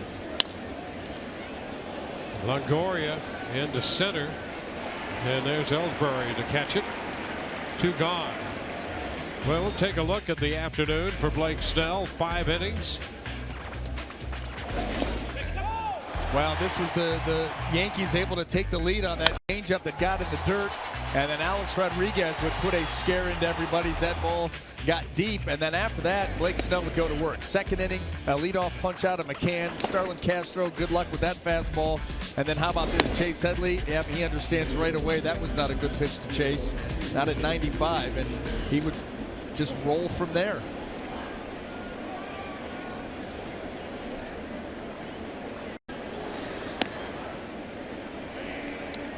Corey Dickerson, who drove in the tying run for the Rays in the 4th with a double, is 1 for 2 and takes a strike.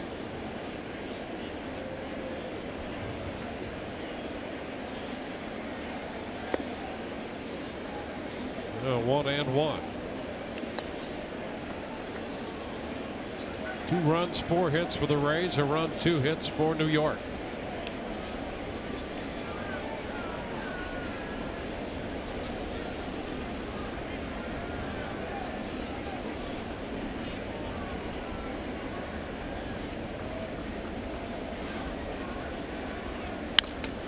Liner into right. There's a base hit.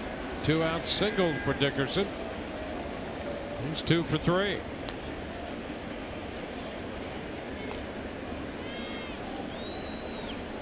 And there's an issue with Brian McCann.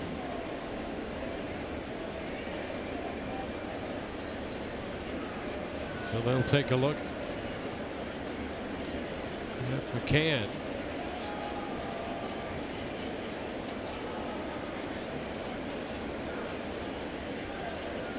Always something catching back there. It's a dangerous spot. Watch the bat on the backswing.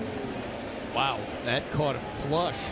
Dickerson's got that big finish, 1-arm finish, and boy, that hit him.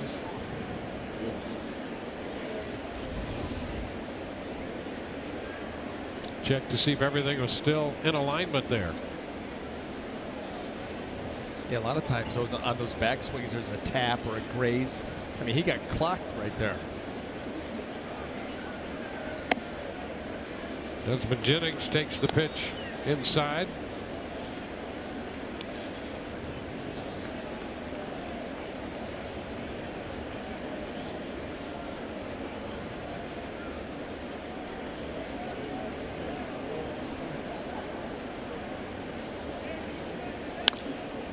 Fly ball, center field.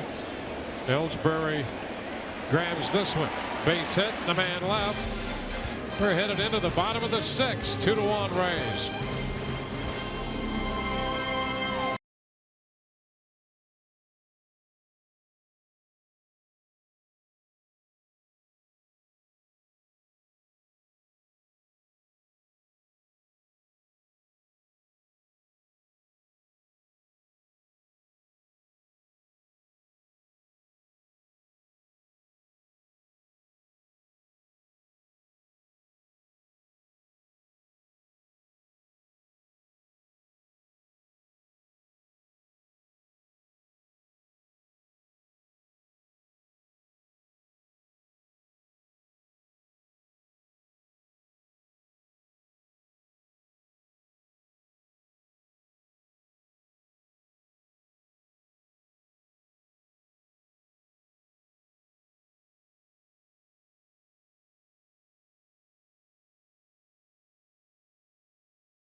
Rays hold a lead 2-1.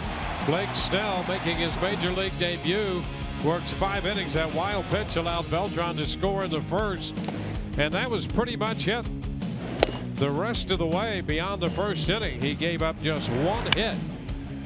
The Rays got on the board in the 4th inning. Corey Dickerson double home Logan Morrison and took the lead on this solo shot to right. Hit the foul pole off the bat of Kevin Kiermaier.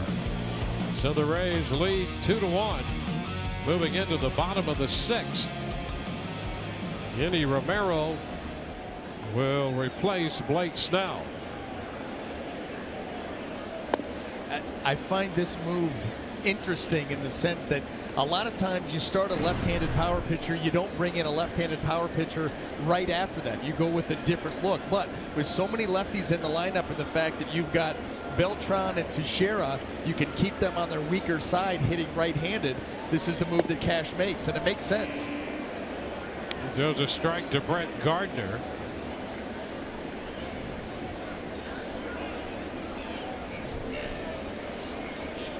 One and one on Gardner. Beltran next, then Teixeira.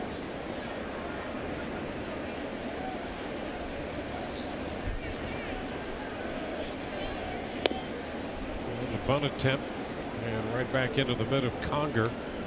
Now 1-2. Snell worked 5 innings. Gave up a run on 2 hits, walked 1, a couple of wild pitches, 6 strikeouts, 90 pitches for Snell in his major league debut. Well, you couldn't have asked for anything more than what he gave the Rays today. Very impressive. Foul up the left side.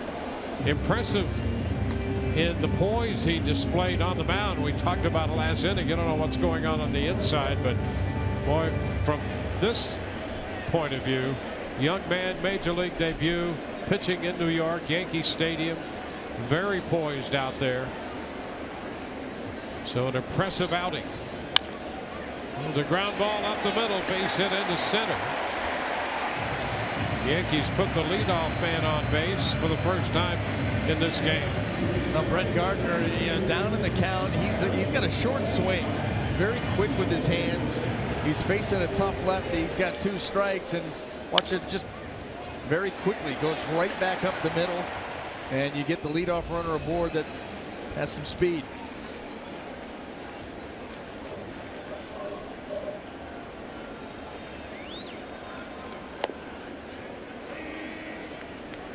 The strike to Beltran. Beltran walked and scored on the wild pitch in the first. He's been a hot hitter in the Yankee lineup. And lifts the fly ball short left. Jennings grabs that one. Well, that heat got in on him at 98. Now the bat speed not what it once was, especially from the right side, and so you've got that good fastball that Eddie Romero will give you, on top of the fact that he's pretty smooth to the plate. He's not a big high energy, a lot of herky-jerky, pretty smooth. The ball jumps out of the hand. Oh, a high toss, and Morrison had to leap to get a mid on that one and keep it from going into foul territory. Wow, how about that? Right out of the blue. Just a leisurely toss and almost over Morrison's head. That's the key. These pitchers, they're so often used to making throws with a lot of effort. They're trying to throw that thing. When you go leisurely, you kind of toss one. We see this all the time. A heck of a play by Logan Morrison to keep that from being real bad. Towering pop-up off the bat of Teixeira, and Pierce in foul territory makes the catch. Boy, that was a major league pop-up right there.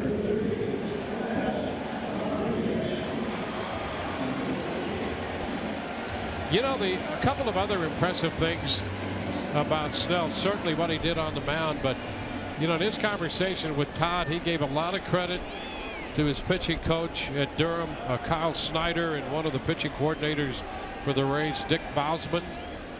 And here was a young man a few years ago, thought he could go in his own way, and Dick Bosman says, Well, have fun with yourself. Go on with your bad self.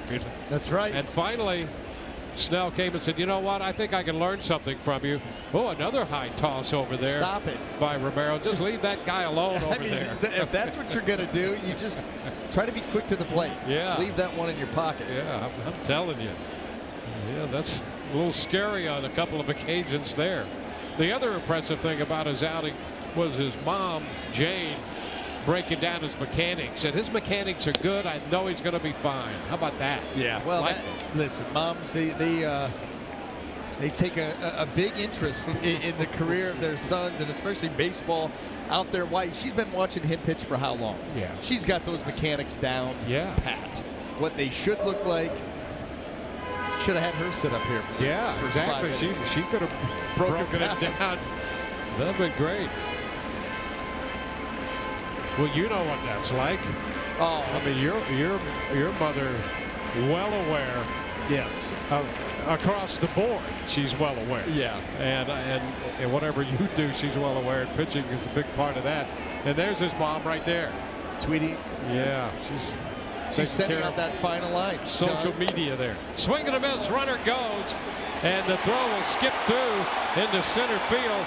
Gardner didn't realize it right away. And Kiermaier's there to back it up anyway. Well, you figured it was a matter of time. The Yankees trying to push the envelope here. Hank Conger's had issues throwing runners out. Eddie Romero not going to be able to do a very good job of holding him on after those two throws. Good fastball there, catch and throw. It's a little bit wide, but it really wouldn't have mattered. Brett Gardner had a good jump. You see that jump right there. But I'll tell you, if he would have realized that ball was out in center as it kind of dribbles out there, he could have popped up and made it to third easily.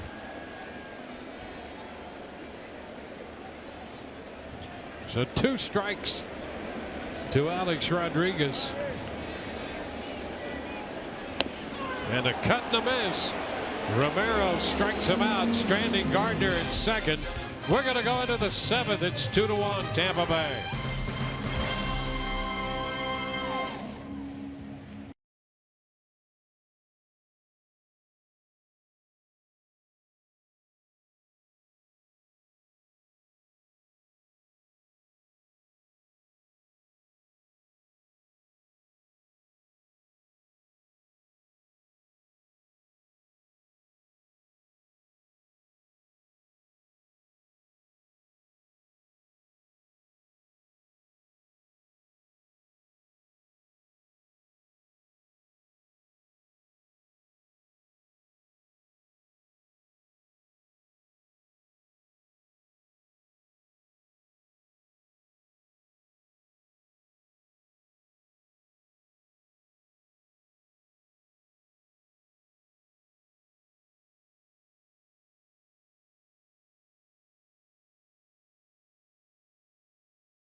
Moving on to the 7th, then the Bronx, and here's your chance to get a steal, Rays fans. Today's steal of the day, an exclusive Rays shirt with any ticket purchase to the game Saturday, April 30th against the Blue Jays. Available today only. Visit RaysBaseball.com/steal or call 888-FAN-RAYS for more information.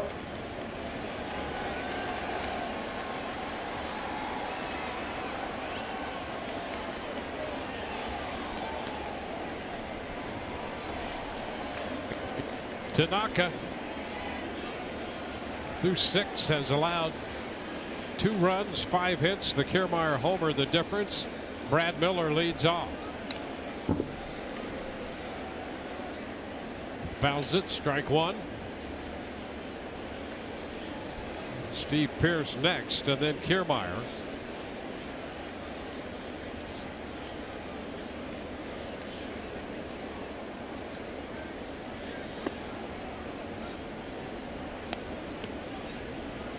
2-1.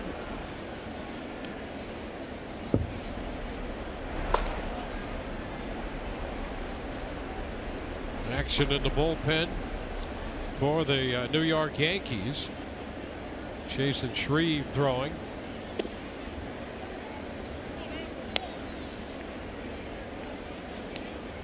Two and one now on Miller.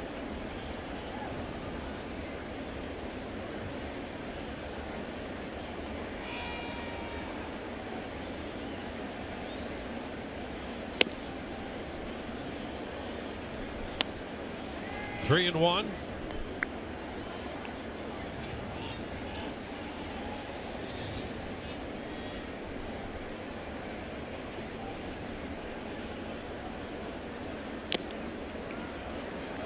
The count is full.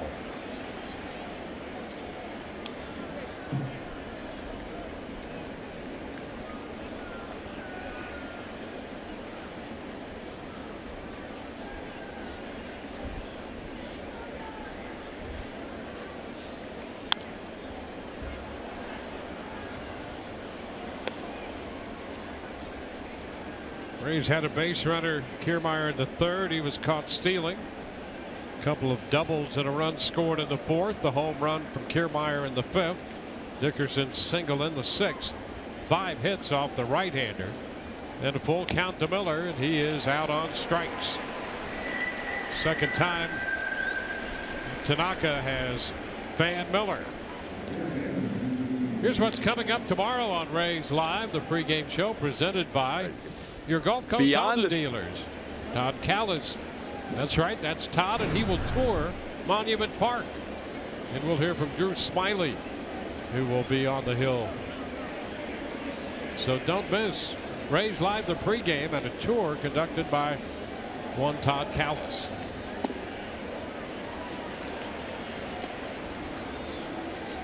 One strike. Think about that. How much tickets would cost on any tour conducted by Todd? You can get it tomorrow for free on the pregame.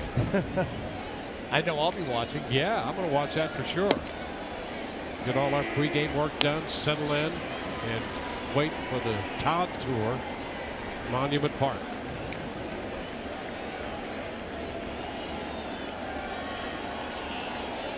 So Tanaka, a little over 90 pitches. And boy, that pitch bottomed out. Pierce out on strikes for the second time. Well, that's when Tanaka's been very good. When he's been able to pitch ahead in the count at the bottom of the zone and then expand down, he's had success. The few times that he's left pitches up and out over the plate, the Rays have been able to take advantage to the tune of just, not a lot, 2 runs. It's enough right now. But when Tanaka has been down, he's been difficult. That's why you see that ground ball rate for him going way up this year as he tries to pitch in that bottom third of the zone. Kevin Kiermaier with a couple hits, including the home run. He got a couple pitches to hit and did not miss this one. No, and you see that ball was up. Tanaka wants to bring that ball in. It leaks back middle. It's belt high, and it gets hammered. 1-1. You think about the Rays' hits on the day, and there haven't been many, but the ones that they have, vast majority are pitches that were thigh high, belt high.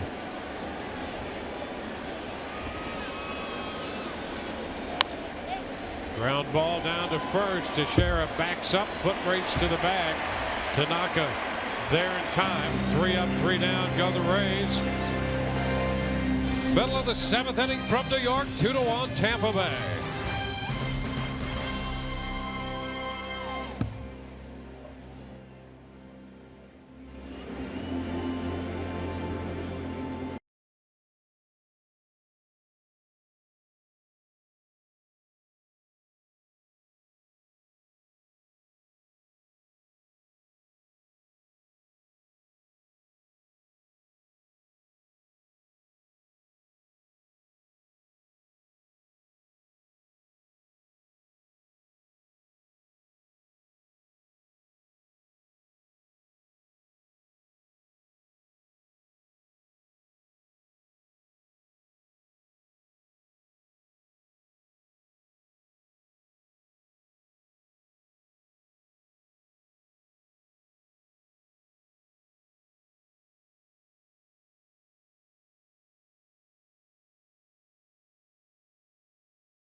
for the young left-hander Blake Snell in his major league debut, working the first 5 innings and leaving with a 2-1 lead.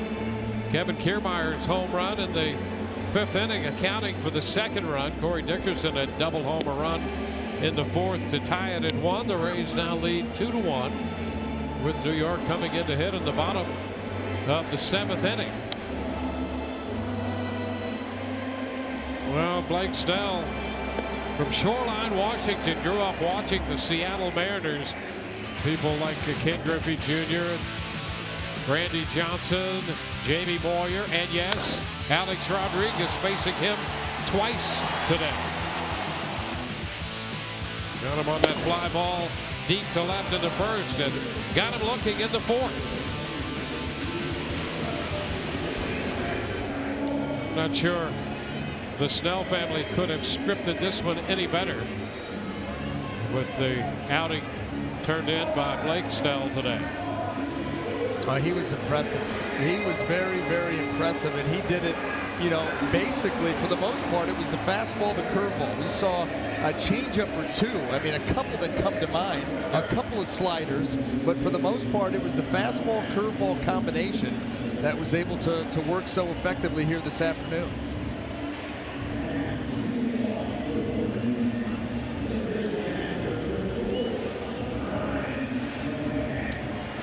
Well, Kirk Casale is going to take over behind the plate for the Rays in the 7th inning. Eddie Romero worked the 6th on to start the 7th with Brian McCann in there, and he takes the ball.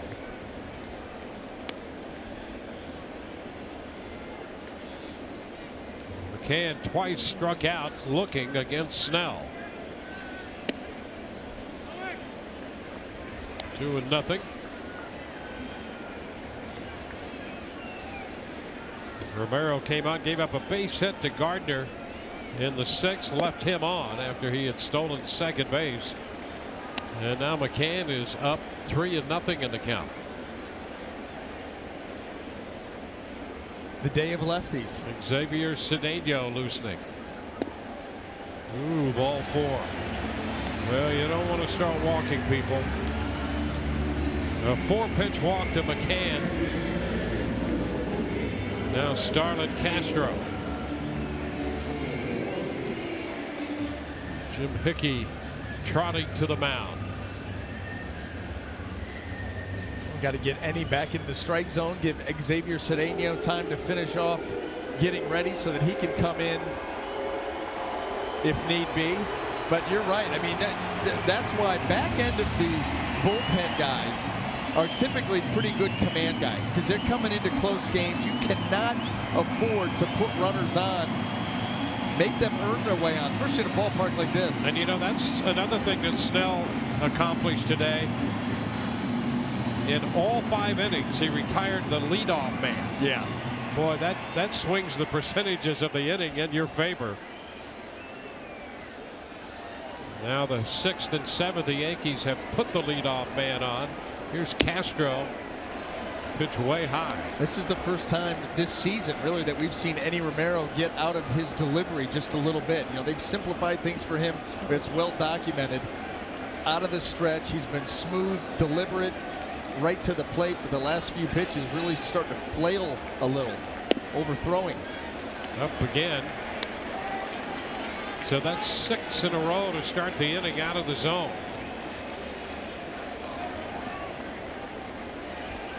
He pitched an inning and 2/3 Thursday against the Red Sox. Now finds it. There's a strike, 2-1. And that's typically the pitch that you do not get. That borderline pitch after 6 straight balls. Be thankful and build from there.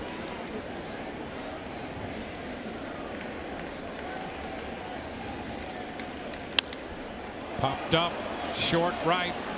Morrison into foul territory, and that ball falls in play, and one big hop into the stands. Well, you needed to have a more efficient route if you were going to make that play. Logan Morrison got turned around a couple of times. It's a tough angle to pop up that's directly over your head when you're holding a runner on. There's no question about that. But Logan found himself getting turned around a couple times and never got there. Right, here's one. Then you spin. Now you got to change direction, head towards the wall, and it lands just a couple of feet away from you. It's a tough chance. And the wind is blowing a little bit in that direction anyway. So what started to be perhaps a little closer toward the right field line turned out to be foul and closer to the stands, but certainly out of his reach. Had a little difficult time tracking it.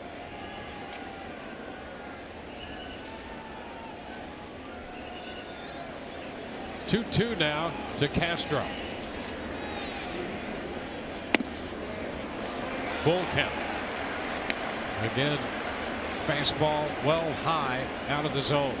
That body getting started just a little too quickly and just overthrowing on a few of these pitches here this inning.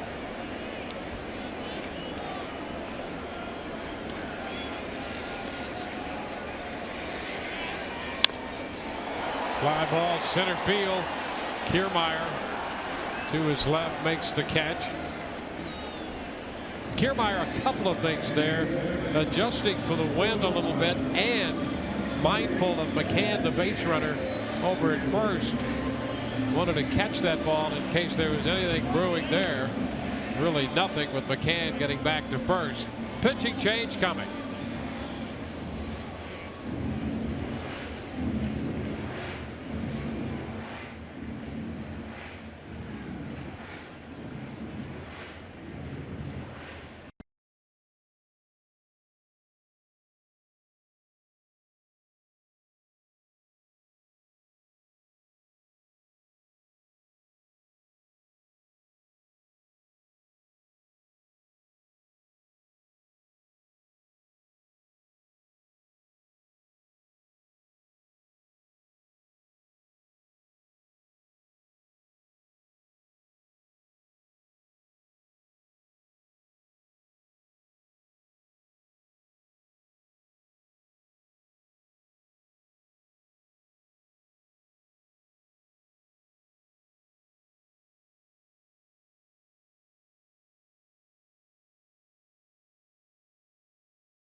Fox Sports Sun brought to you by Ram Trucks, Guts, Glory, Ram. By Geico. 15 minutes could save you 15% or more on car insurance. And by your Southern Chevy dealers. At Yankee Stadium, middle game of the 3-game series. And a good one going, 2-1. The Rays on top. We're in the bottom of the 7th inning. Eddie Romero giving the Rays an inning and a third out of the bullpen. He leaves with a man on and 1 out in the 7th.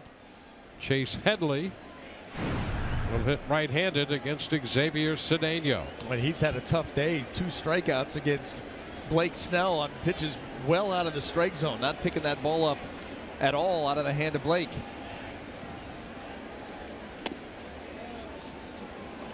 This pitch down and in.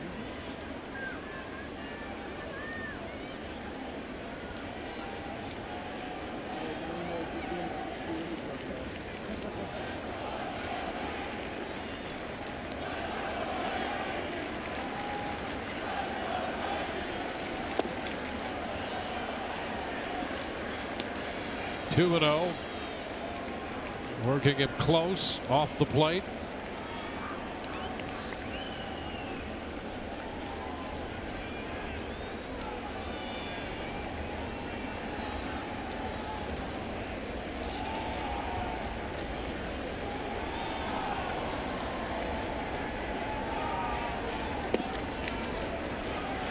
Cedeno promptly falling behind.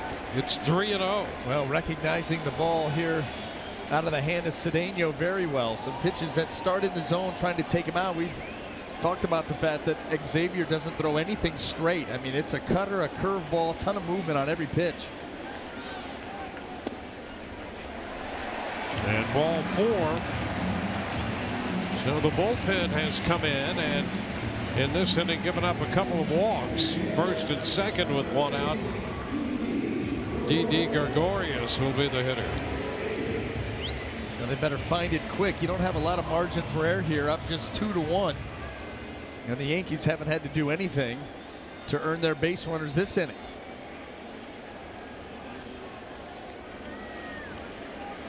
Gregorius reached on Miller's error in the 5th. He is officially 0 for 2.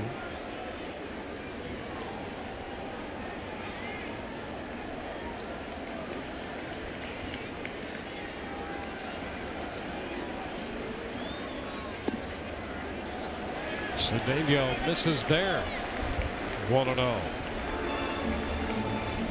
Sally to the mound. And to get the Rays pitching back on the proper track. Jim Hickey's going to head to the mound to make a visit with Cedeno. He was out there earlier in this inning with Romero. Out there with his GPS giving directions to the strike zone.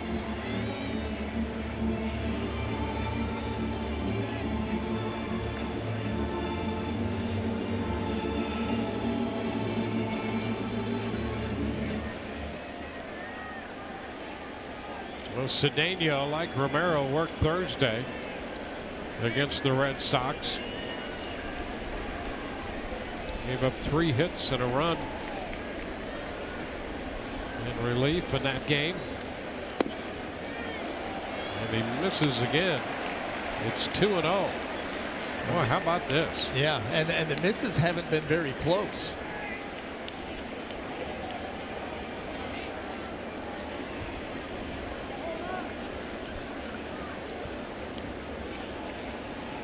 Two on, 1 out.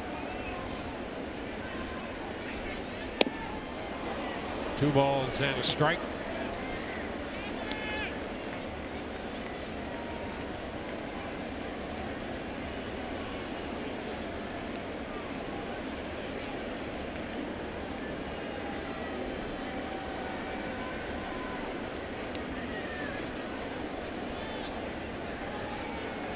Cedeno, a lot of action last year against left-handed hitters.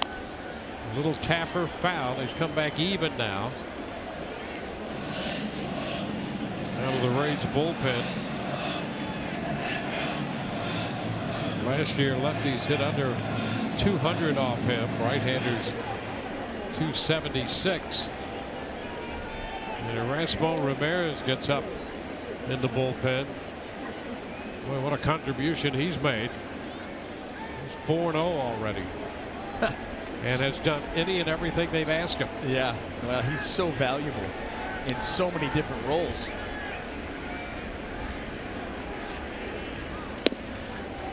Gregorius takes it close. The count is full.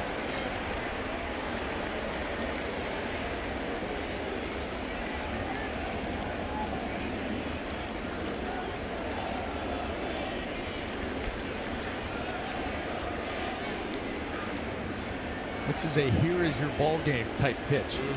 3-2. He got it. Boy. 3-2 with a breaking pitch.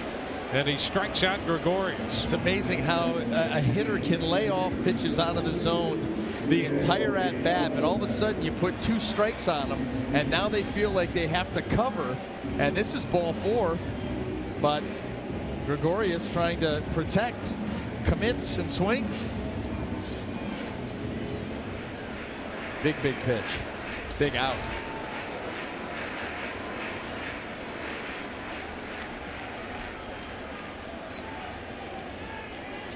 Now the top of the order, Jacoby Ellsbury, who turned out to be such a force in last night's game after entering when Hicks was injured. First pitch is a strike.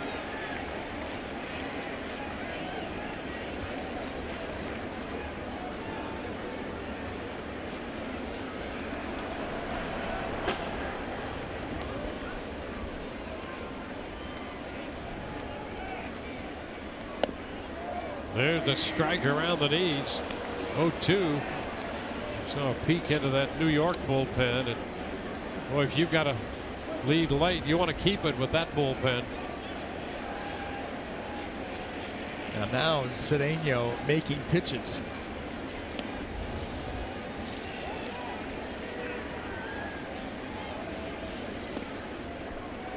Nice job by Casale right there. 1-2. McCann's the runner at second, and Headley is the runner at first. The catcher and the third baseman, respectively. 2 outs, 1-2 the count on Ellsbury. Bottom of the 7th, it's a 2-1 game.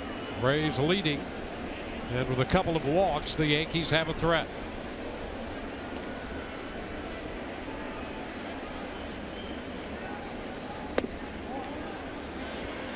Now 2-2.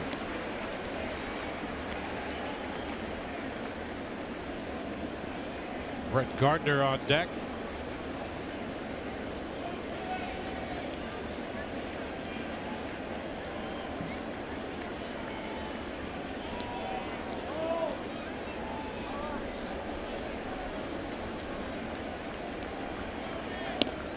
And a swing and a foul ball. Or is it a catcher's interference?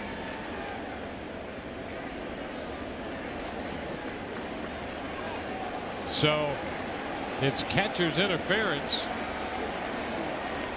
You know, this is what happened in last night's ball game, where Ellsbury was claiming, well, we didn't know if it was going to be a foul ball or he hit the glove of Casale. This time he absolutely catches the glove. You see Casale yank that hand back again, and Ellsbury awarded first base by umpire Ted Barrett. Knocked that glove right out of the way on that one there.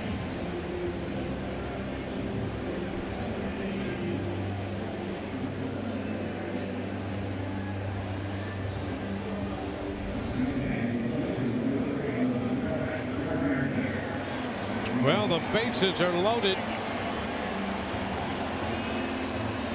So catcher's interference.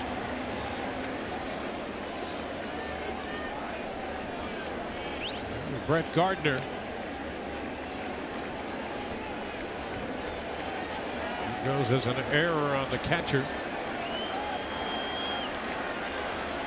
Gardner singled in the 6th. He is 1 for 3.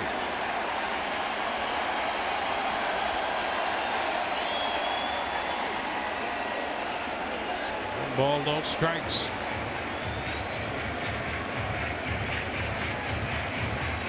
Boy, how strange is that? The same 2 guys a few out last night in the same type of situation. This one a little bit more apparent, and that loads the bases. These base runners have come on 2 walks and the catcher's interference.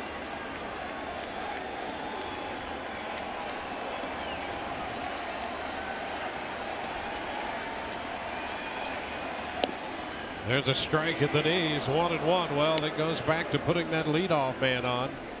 And the Rays did that on a 4-pitch walk to McCann. The other walk on 4 pitches. Then the catcher's interference.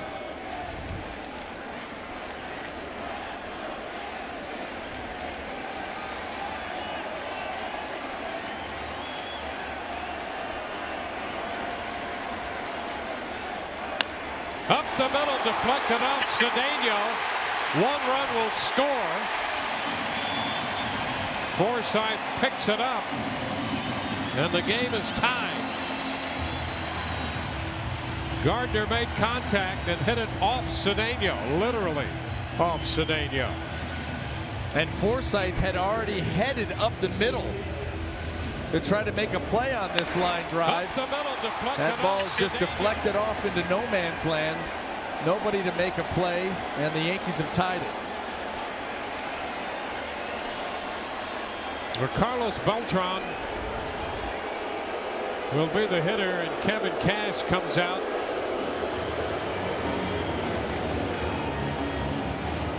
The Rays will go to the bullpen here. It's a tie game.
Baseball on Fox Sports Sun is brought to you by Ram Trucks. Guts, glory, Ram. By Nissan. Choose Nissan today for great offers on our most exciting lineup ever. And by your Gulf Coast Honda dealers. From Yankee Stadium, 40,714 on hand on Babe Ruth bobblehead day. You don't think it's a coincidence, do you, that the last three digits on today's attendance turned out to be 714? Look at you. Erasmo Ramirez, pitcher number 4 for the Rays. He's on to face Carlos Beltran with the bases loaded. Pitch is fouled. Now to play up the left side. Strike one.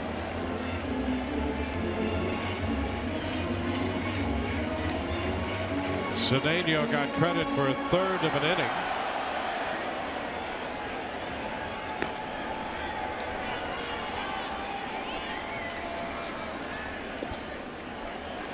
One and one.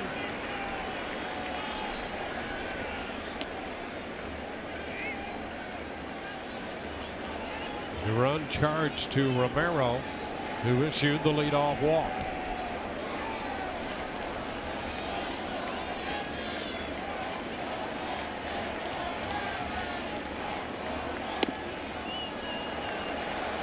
Two and one.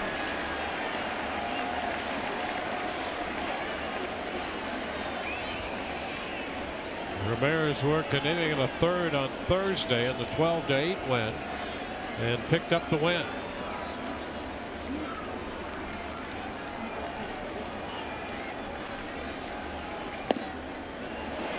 Now 3 balls and a strike. Well, got ahead 0-1, missed with a couple of changeups, overthrew that fastball, and in a real tight spot here.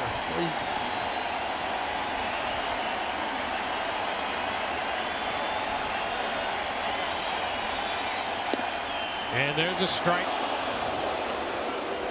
The count is full. 2 outs, bases loaded. Runners will be off with the pitch.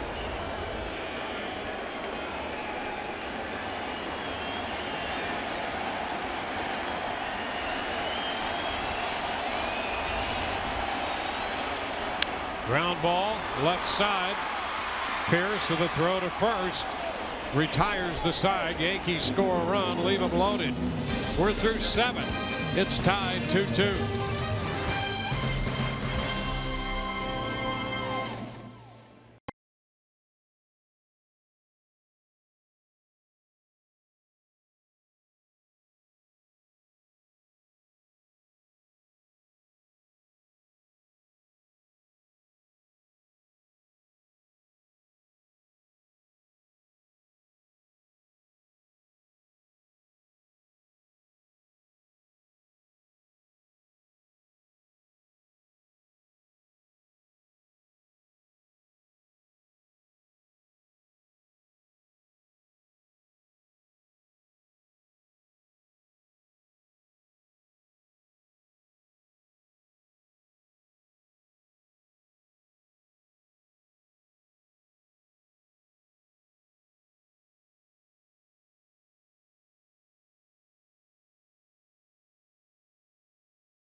pitch. Here we are, tied 2-2 on to the 8th. That moniker, by the way, a nickname that he apparently swiped from his brother and kept it. So Blake Snell worked 5. Romero an inning and a third. Cedeno a third. Romero's got the final out in the 7th. We go to the 8th, and Dellin Betances is in the game replacing Tanaka. It'll be interesting to see the approach today of not only the Rays hitters off Betances, but Dellin himself. Last night it was all about the curveball. A couple of show-me fastballs, but he went through the Rays with the breaking stuff. Starts him again with 1. And there's a strike. Kurt Casale. Casale did not face Betances last night. He was lifted for a pinch hitter when Morrison hit for him and Betances struck him out. Now Casale is down 0-2.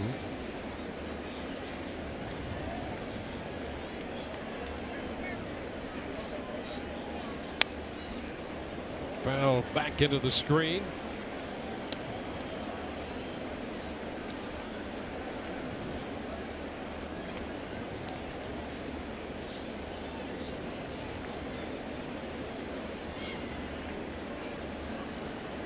What a dominating combination Betances and Miller have been. And there's a strikeout of Casale. Well, Chapman not available, of course, suspended. But Betances, Miller, and Chapman is the lineup when they're all available. Now just Betances and Miller. And between the two of them, they've now struck out 21 of 28 batters faced on the current homestand. That's just devastating. Devastating back end. And shortens the game. I mean, it makes it a 6-inning game, and that would be the, when they're all healthy and ready to go, the Yankees' goal that night, that afternoon, whatever it may be, is have the lead through 6. And then you turn it over to the big 3. Strike the count on Forsythe.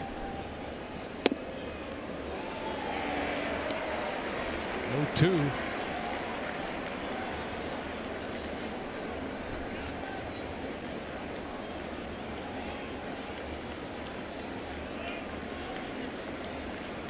Forsythe out on a very good play by Headley back in the 5th. So he's still looking for his first hit of the day, and behind in the count to the tall right-hander. 6 feet 8 inches tall. And yeah, you have these pitching coaches, especially at younger, lower levels, talk about, hey, just playing catch with the catcher. Reach out there and play catch. Well, with Betances out there, it's got to look like he's handing the ball to the catcher. Foul out of play. And when you have somebody that size who puts it all together, it's just deadly. Coming downhill. 6 feet 8 inches tall. A fastball approaching triple digits coming straight downhill at you. You start to understand why he's so dominating. Upstairs, it's 2-2. That's how James Rodney Richard was, 6'8", 6'9", when he put it all together. It was as if he just handed the ball right to the catcher and you had no chance. And that slider he had was unbelievably good. Forsythe out on strikes. 2 outs in the 8th. Let's check in with Todd Callis. Dwayne, a week from today, Toronto will be in town at Tropicana Field. This is the giveaway item. It is a pitch grips baseball for kids 14 and under. It shows you where to grip the baseball. The yellow dots for the 4-seam fastball, the blue dots for the 2-seam fastball, also spots for a slider and a curve. Courtesy of the Tampa Bay Times, go to RaysBaseball.com or call 888-FAN-RAYS. Another innovative giveaway item for the Rays, guys. Well, the Rays tend to lead the league in that department year to year. Logan Morrison takes a strike, and there's another item. I got a chance to play around with that little baseball, and it is really cool. Really cool where you put those fingers. The only pitch it doesn't have on there is the changeup, but that's because there's, I don't know, 35 different ways to throw a changeup. You can't really pare it down to 2 spots for your fingers, but that's a cool giveaway.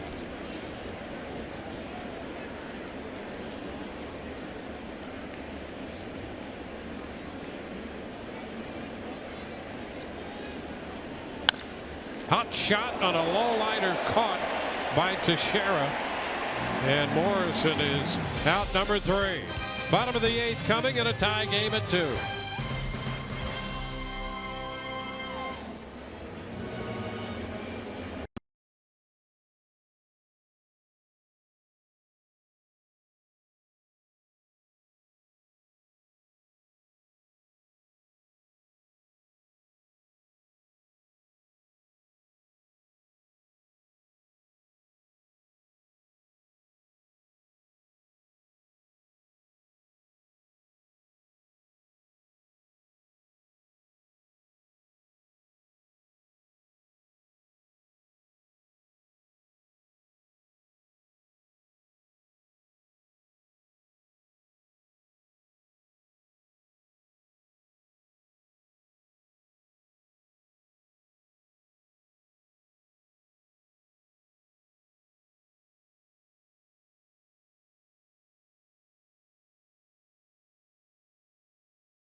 From New York, the Rays 2, Yankees 2. Middle game of the series. Drew Smiley set to do the pitching for the Rays tomorrow. We'll be with you at 12:30 on Fox Sports Sun to wrap up the series and the road trip. Boy, how good has Drew been? Just spot on. Rasmo Ramirez throws a strike to Mark Teixeira. Bottom of the 8th underway. Teixeira had a first inning single. He's 1 for 3 today. It's 1-1.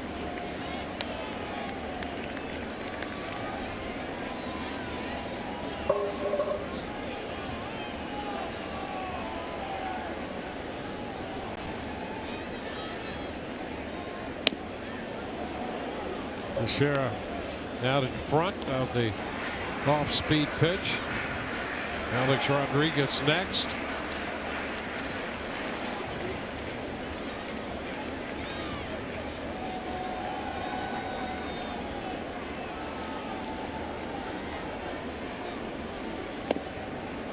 Teixeira is out on strikes. Very sharp in that particular at bat. Rasmo Ramirez shaking to get back to the changeup. Got to 2 strikes with it. Puts it in a better spot to get to strike 3. Well, they got out of the bases loaded situation in the 7th, falling behind Beltran, but eventually getting him on the ground ball. Strikes out Teixeira to open the bottom of the 8th. Here's Alex Rodriguez. And he looks at a strike.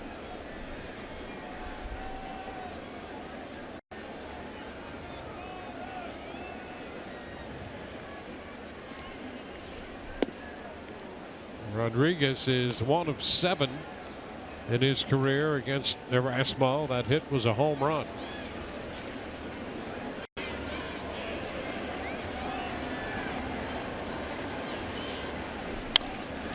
Fly ball right field.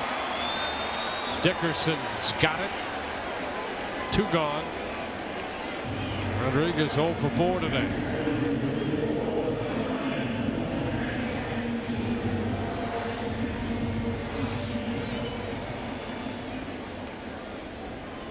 Ryan McCann becomes the hitter. He opened the 7th drawing a 4-pitch walk and eventually scored the tying run.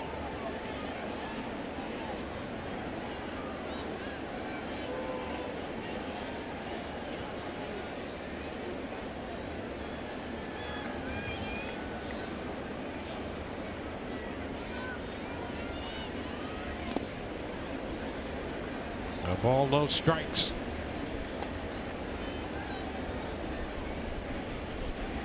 We're in the bottom of the 8th. Blake Snell started for the Rays. The rookie left-hander in his major league debut. 5 innings of 1-run, 2-hit baseball. Struck out 6, walked 1. Romero followed, pitched an inning and a third. Cedeno a third, and now Erasmo Ramirez.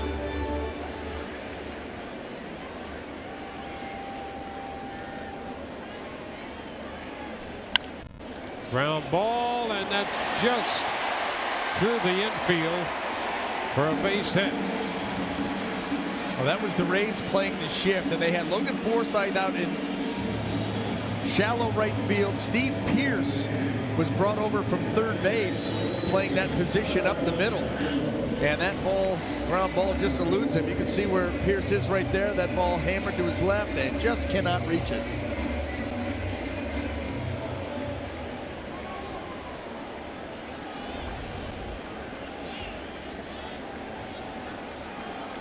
It started Castro facing Ramirez for the first time.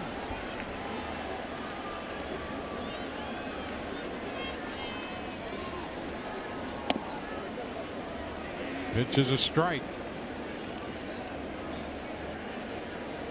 Castro struck out, popped out, and flied out.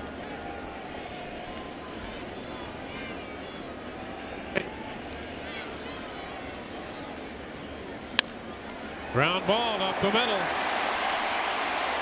McCann advances to second with 2 outs, back-to-back base hits. Well, finding some holes in the Rays defense here. A couple of ground balls leaking into the outfield and giving the Yankees a 2-out chance. Castro the beneficiary there.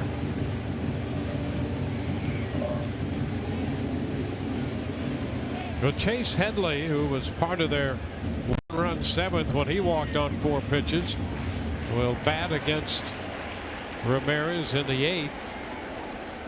1 for 16 in his career against Erasmo.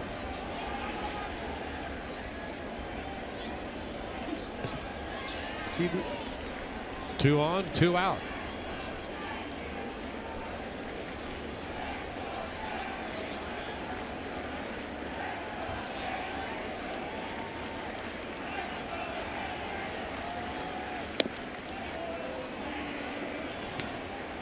First pitch strike.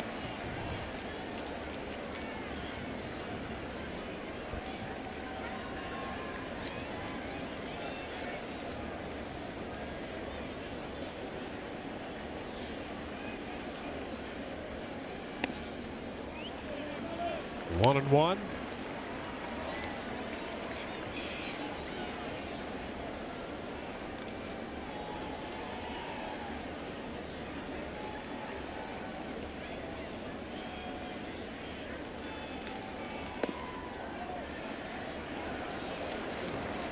Two balls and a strike.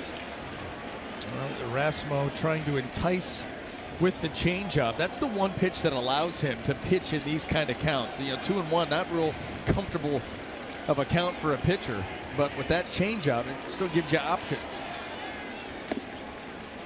if you could throw a strike with it. And he's behind 3-1. Now he came back from 3-1 to be able to get Carlos Beltran. See if he can do it again here with Headley.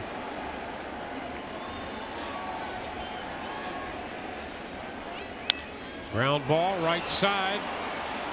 Ramirez covers, takes the toss for Morrison. 2 men left on base. Yankees do not score. We're tied at 2.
The Rays and the Yankees tied 2-2.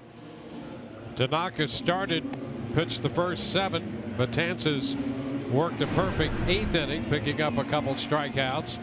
And now it's Andrew Miller on for the 8th time. Well, you look at those numbers, complete shutdown numbers out of the bullpen for these two guys, Betances and Miller. Well, 15 strikeouts in 7 innings to go along with 0 in the walk column. He came on to pitch the 9th last night. He got Longoria looking on a breaking ball. He'll face Longoria, Dickerson, and Jennings in the 9th inning of this game, tied. And Longoria goes after the first one and skies a popper. Castro makes the catch, the second baseman. 1 pitch, 1 out.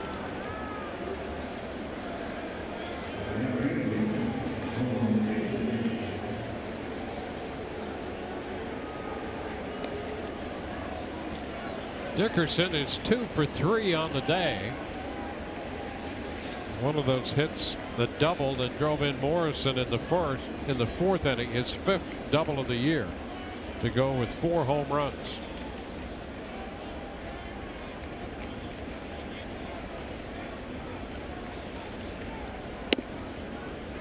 Inside.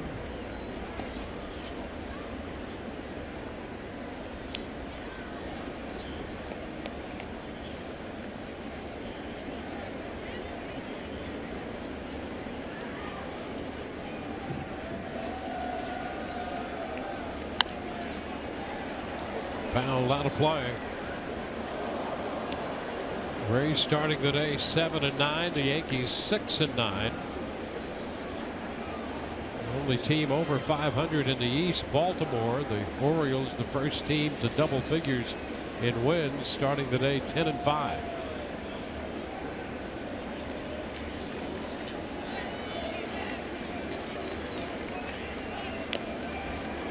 Fouled it back. And that was a protect thyself swing. You know, mid-90s up there. I mean, up and in. And Corey Dickerson just kind of swiped. Get him off me.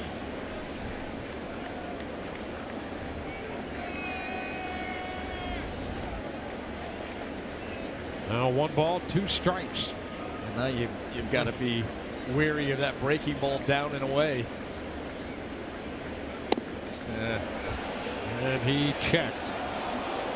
Well, if you can't hit it, don't swing at it. Yep. That was the right call there by Corey Dickerson.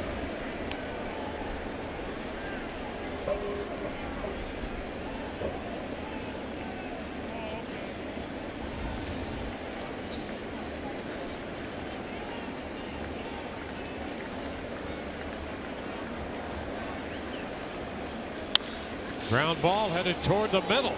Backhanded. Castro's through. Safe at first.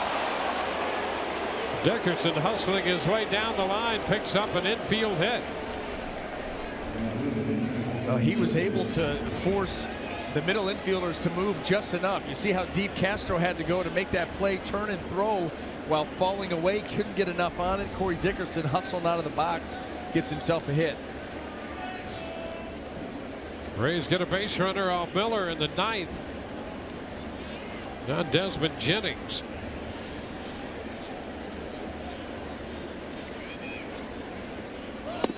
He attempts to bunt and bunts through it. Strike 1.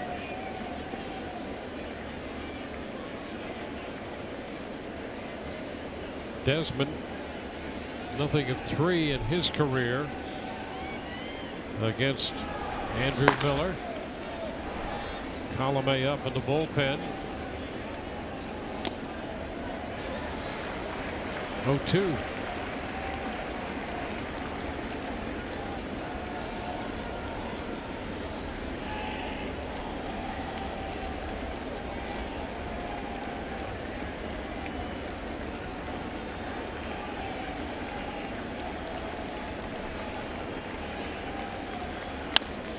Ground ball right side. Castro, Gregorius 1.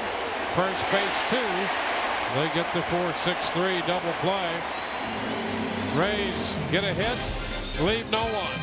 Tied 2-2.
Ninth inning from New York. Erasmo Ramirez, who got the final out of the 7th and worked the 8th, out here to work the 9th inning with Didi Gregorius scheduled to lead off. Then Ellsbury and Gardner.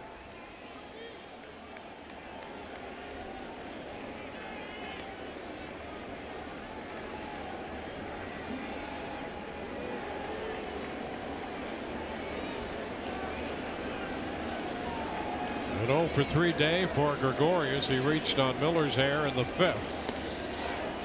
That's the back foot out of the way. 1 ball, no strikes.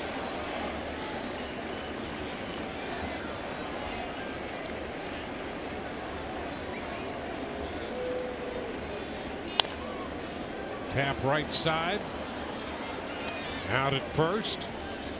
Forsythe handling the ground ball.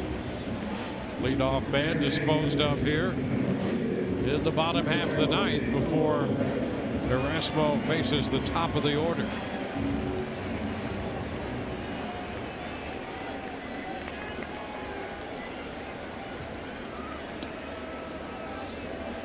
Oakland finally lost, snapping a 6-game winning streak. Toronto 9, Oakland 3.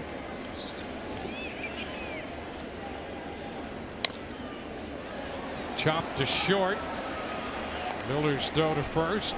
Ellsbury is out of there. Nice to get rid of him on 1 pitch. Yeah, I mean, you get the leadoff hitter, important enough. And Jacoby Ellsbury, we've seen the kind of havoc that he can wreak in this first couple games of this series. But you can also see these right-handed pitchers, Erasmo Ramirez, Tanaka, we talked about it early in the game, really trying to live at the bottom of the strike zone, keep the ball on the ground.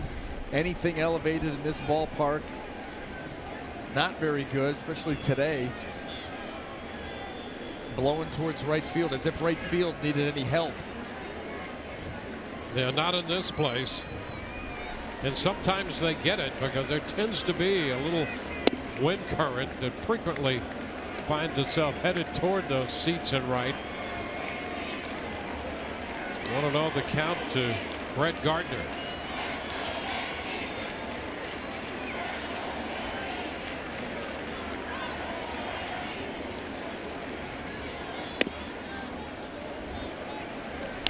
Two and 0.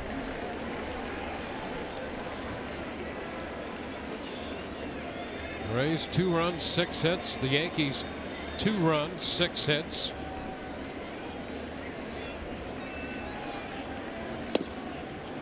And the strike, 2-1.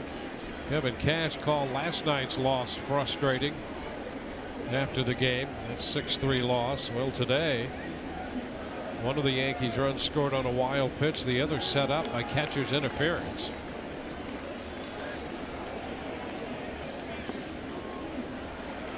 It's 3-1 on Gardner. Ramirez has run some 3-ball counts in key situations. As you mentioned, he got Beltran in the 7th and then got Headley after falling behind him 3-1 to end the 8th inning. Long one to right. That one is gone. 3-2 New York. Gardner hits it out. His 3rd hit of the day, accounting for the 3rd run of the ball game for New York, and the Yankees win it 3-2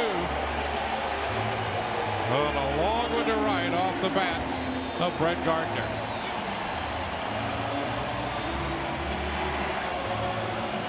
How about that? Similar to the pitch that he got Chase Headley to roll over. He comes back with a 3-1 fastball. That's the problem.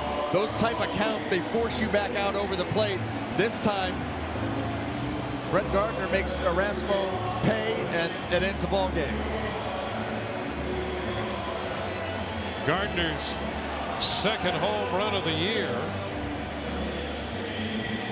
and his 1st hit ever off Ramirez. He's 1 for 7 off Erasmo. And this 3-1 pitch out to right to finish this one. Well, if yesterday was frustrating, today even more so, given the performance the Rays got from Blake Snell, and just a tough loss to take for the Rays here in the bottom of the 9th inning. It's maddening. It's self-inflicted wounds. You talk about a ball that gets by Hank Connor, catcher's interference, and too many deep bad counts leads to a mistake fastball. So the Yankees take game 2 of the series, 3-2. For Brian Anderson and Todd Callis, Dwayne Stats. Hope you've enjoyed the telecast and not the outcome. Rays and the Yankees tomorrow on Fox Sports Sun. Our coverage begins at 12:30. Rays live, the post game presented by Checkers. Coming up next, New York 3, Rays 2 before 40,714 at Yankee Stadium. From the Bronx, so long.